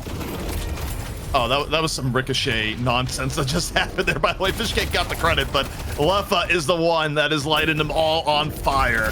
Hydronation moving forward, getting base guardians here on top of it, getting the flex slot. Owl coming out there towards the very end, and Valhalla now firmly in the how in the world do we bring this back position. And Hydronation, they're not stopping here, Jake. They want some shrines on top. They're still healthy. Why would they back now, right? They can continue to pressure this down, but maybe without the ultimates, it's a bridge too far. Rokane is a little bit low. So they're going to back off, grab all the farm they can on the map. I mean, they have so much time to work with on this reju. They're not really forced into anything too aggressive, and that's the Ricochet on Lefa. That is a very potent ultimate, or rather very potent item to be grabbing at this phase of the game, right? Really amplifies everything you're able to do in the team fight. DMB also picked up a lightning scroll. So I'm curious actually if we can take a look at the Warden at some point. You can see what he's building. But I mean, look at the tankiness from this Abrams. This is pretty massive. He's got mobility, gun damage, very, very all-around build right here, showing the wealth he's built up in this game, right? I think if he was poorer, he would have to just build pure tank and not be able to deal this gun damage, but having the point blank, having the melee charge and the fleet foot makes him a much more formidable foe in the long fight. Yeah, and I mean, you stop and think about it, Hydration was effectively the biggest point of potential failure for this team composition, where if Hydration was not farmed, they would have nothing even resembling Hydration, the front line. They're all around him. They want to go for this Abrams first, but it looks like he's got the ulti max, unstoppable, and just flies right out of there. Base created from Hydration, scouts everything out, and Valhalla, yeah, just gonna run back to base with their tail between their legs. Unless maybe they get another catch on the side lane. They may be able to get Lord and M here. Lord and M a little bit exposed, already down to half HP. Here comes the punish. Here comes Hydration saying, you're going to take me out. No, no, no. You've read this completely wrong. The seismic slam, just a quick tactical retreat. And now off the pickoff, they're hungry for even more here, Jake. Patron may be on the menu as soon as they get down the last few Shrines and Guardians. Yeah, they're clearing all the base Guardians first, taking it very step by step. Hydronation, they've won Deadlock Fight Night many times before. They've also thrown it away on a couple occasions, and they're not going to let this be one of the latter. Taking things very by the book now. Still some ultimates waiting on cooldown. A tether comes in, some big damage comes out on the attackers, but they're so healthy and they're fighting so well together. DMB comes out with the ultimate, the last stand for Valhalla. Literally and figuratively, is DMB here at the last stand, and sure, it's forcing Brocane a little bit back, but the last stand is over. The Rabbit Hex comes on in pretty massive from Poppers, sets the stage. The follow-through is going to be there for Brocane, and Poppers right on after, turned in the Rabbits and sent back to spawn. Hydronation, another 5 kills, and another championship going to be heading their way. They take down first stage Patron, and in this case, Jake, I think you stay. Yeah, I don't even think there's any hope for Valhalla. They're not going to be up in time. Patron drop comes in. Hydronation, another statement victory for them against a resurgent Valhalla, another team that really stepped up, I think, this week and showed some of the best Deadlock they've played yet. It just wasn't enough. Hydronation, they got the comfort picks. They got Leffa and Rocane onto these crazy late game scaling potential. Hydration had the confidence to give me another run back on the Abrams. This time it looks so much better. Great performance from Hydronation to secure another win in this Deadlock Fight Night powered by Intel. Big change from map to map, but also a big change just by changing up the draft order a little bit. Hydronation, with how they won the draft here, felt like a much more comfortable game for them drafting from the second position, able to get a little bit more power to go in with that early Infernus pick. Of course, great time now to bring back in Dan. You saw this from start to finish, and Hydronation saving the best for last as far as having a complete game where they don't fall behind at the beginning. Yeah, that was a really big change, I think, for sure. Like the fact that I think it was the fact that Hydration was able to be so much more active and effective, I think was a really big difference. And that was a really big question for us looking at the draft. We thought that Abrams would actually have a really hard time, but you know, it's just looking at like Scout's performance as well, you know, it just wasn't nearly like there's nothing compared to like the second map in terms of the dominance, and we didn't see that presence there from them in that respect. And even though there were some mistakes here and there from you know, I mentioned that sort of like going for that seismic slam a little bit early, looking to deny the urn, but was like the spacing with his team was like a little bit off, so his team couldn't really follow up to support, which means that he, you know, Hydration just got like mega focused down, and this kind of opened up the game a little bit, even after Hydronation had actually edged out a lead over some time.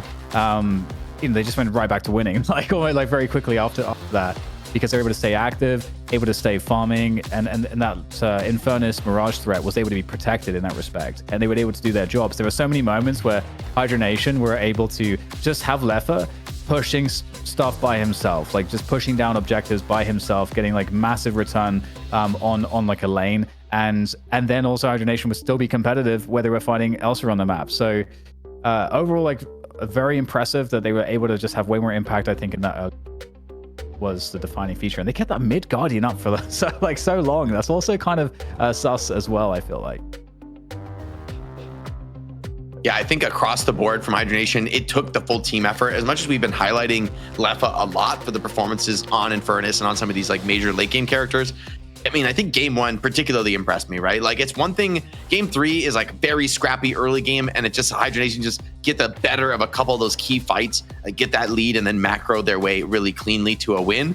But game one, right, to be able to just like hold on so tight to the small lead, just keep Valhalla to a small advantage, never letting them really expand it. And then you see that one big opportunity, Vegas hits a big stake, and then they completely snowball the game out of control from there. So, I mean, this is a team that you just always have to respect, right? Like, even if you're ahead, even if you're starting to beat them, they're making it very clear that they can punch back, and they absolutely will if you let your guard down at all. So Valhalla, as well as they played, it wasn't enough to get this win over Hydronation.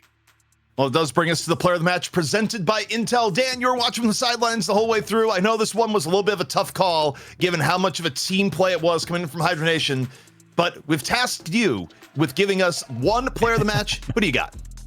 I mean, for me, Hydration, just because not only, you know, we talked about the run back on the games, which is a big deal because it really did fall flat. But also the fact that, you know, the run back actually worked and it was a completely different look, and it was defining as well in the early game, the early to mid game. And that's that we characterized how difficult that might be to achieve, but Hydration achieved it. And not only did he achieve it, Hydration was also able to like have a sole lead, and was also very active in the fights. And I think that's really important to create the space for, like I mentioned, you know, like Lefa in particular, to be able to spend time farming and not being in team fights. Like, you know, Hydration's there to ensure that he's alleviating that burden from his teammates, and he did that exceptionally well. And I think that creation of the space was definitely a pretty key factor in how successful that early game was. And obviously the early game does create a positive trajectory for the rest of the game. So for me, you know, Hydration's ability to turn it around here was definitely one of the defining features. But like you said, it was a team effort and it was pretty hard to call. You could probably have picked quite a few different players on Hydronation. Yeah, great performances across the board from Hydronation. I mean, and they're bringing it back together.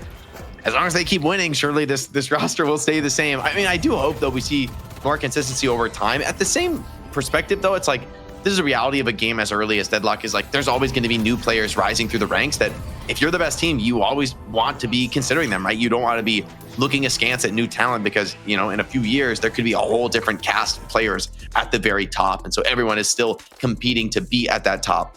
Somebody who seems like they might stay there for a while, though, I think is Lefa. Just the mechanics, the individualism, some of that solo play on Infernus, like ratting out a walker and then turning for an additional kill on the players who come to trade him out with some insane parries.